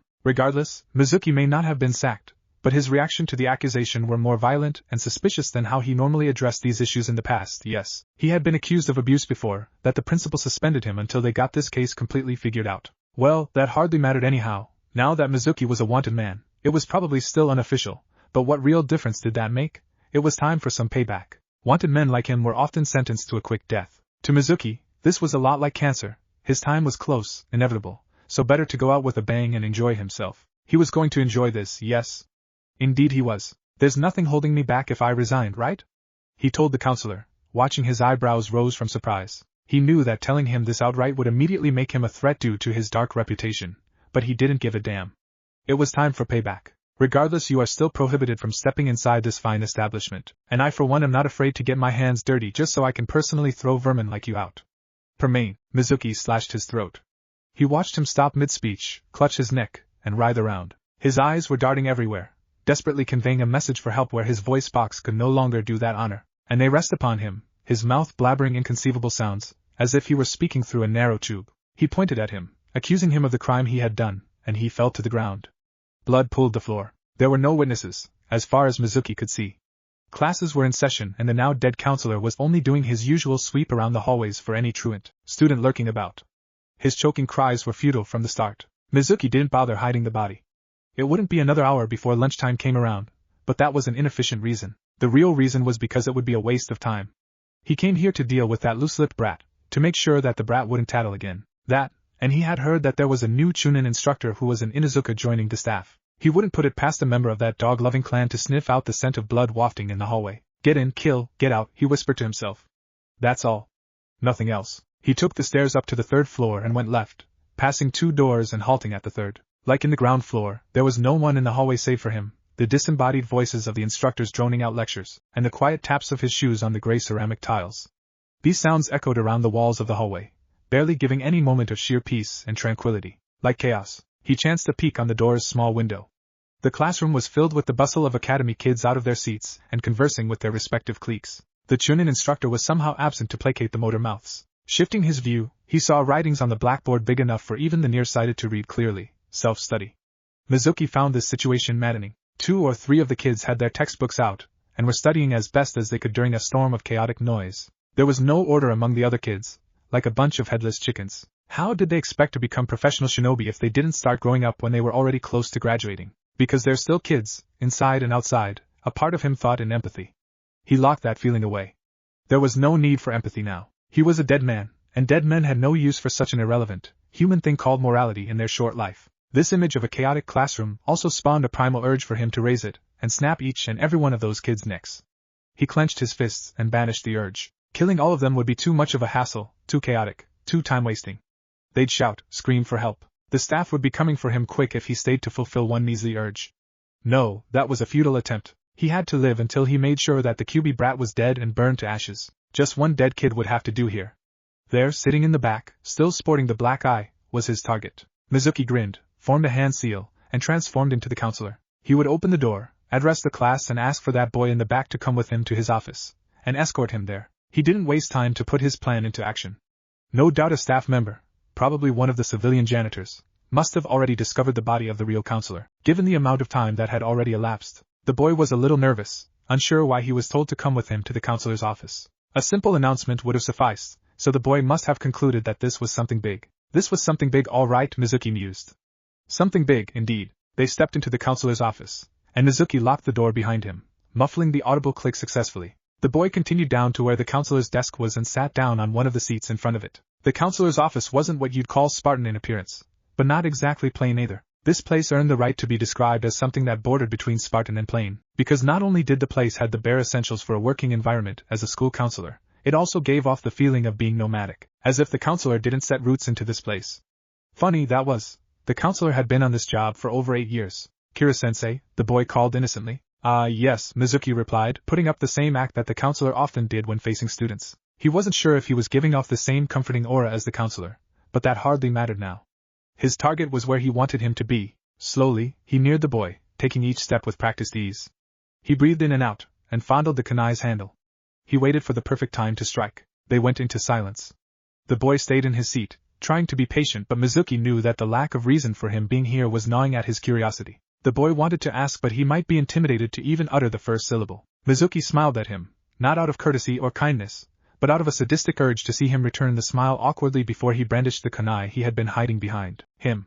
He would see the boy's eyes widen, ask him what the sharp little kunai was for. Mizuki-sensei, the boy whispered, his eyes going as wide as they could go. It seemed he was a more competent ninja than Mizuki gave him credit for, if he saw the identity of the person behind the henge. Ironically, it was Mizuki who taught him and his class that skill. His smile turned into a grin.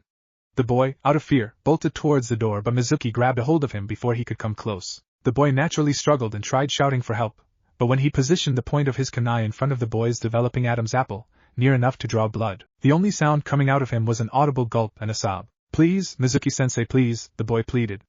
Mizuki couldn't see his face. As tempting as that was, he didn't want to let him go for 1 millisecond, but his convulsing body and muffled sobs were quite the talkative bunch. The boy kept saying, I don't want to die, I don't want to die, I don't want to die. Mizuki considered taking pity on the weak little brat. Then he stabbed his throat, taking extra pleasure in watching him choke in his own blood as he plunged the weapon deeper into his neck. What if Naruto had his parents' memory council bashing? And thanks for watching my video till the end. If you enjoyed this content, then do consider subscribing to my channel, and leave a like if you guys need the next part. Comment down, and thanks for watching the video, and see you guys in the next video.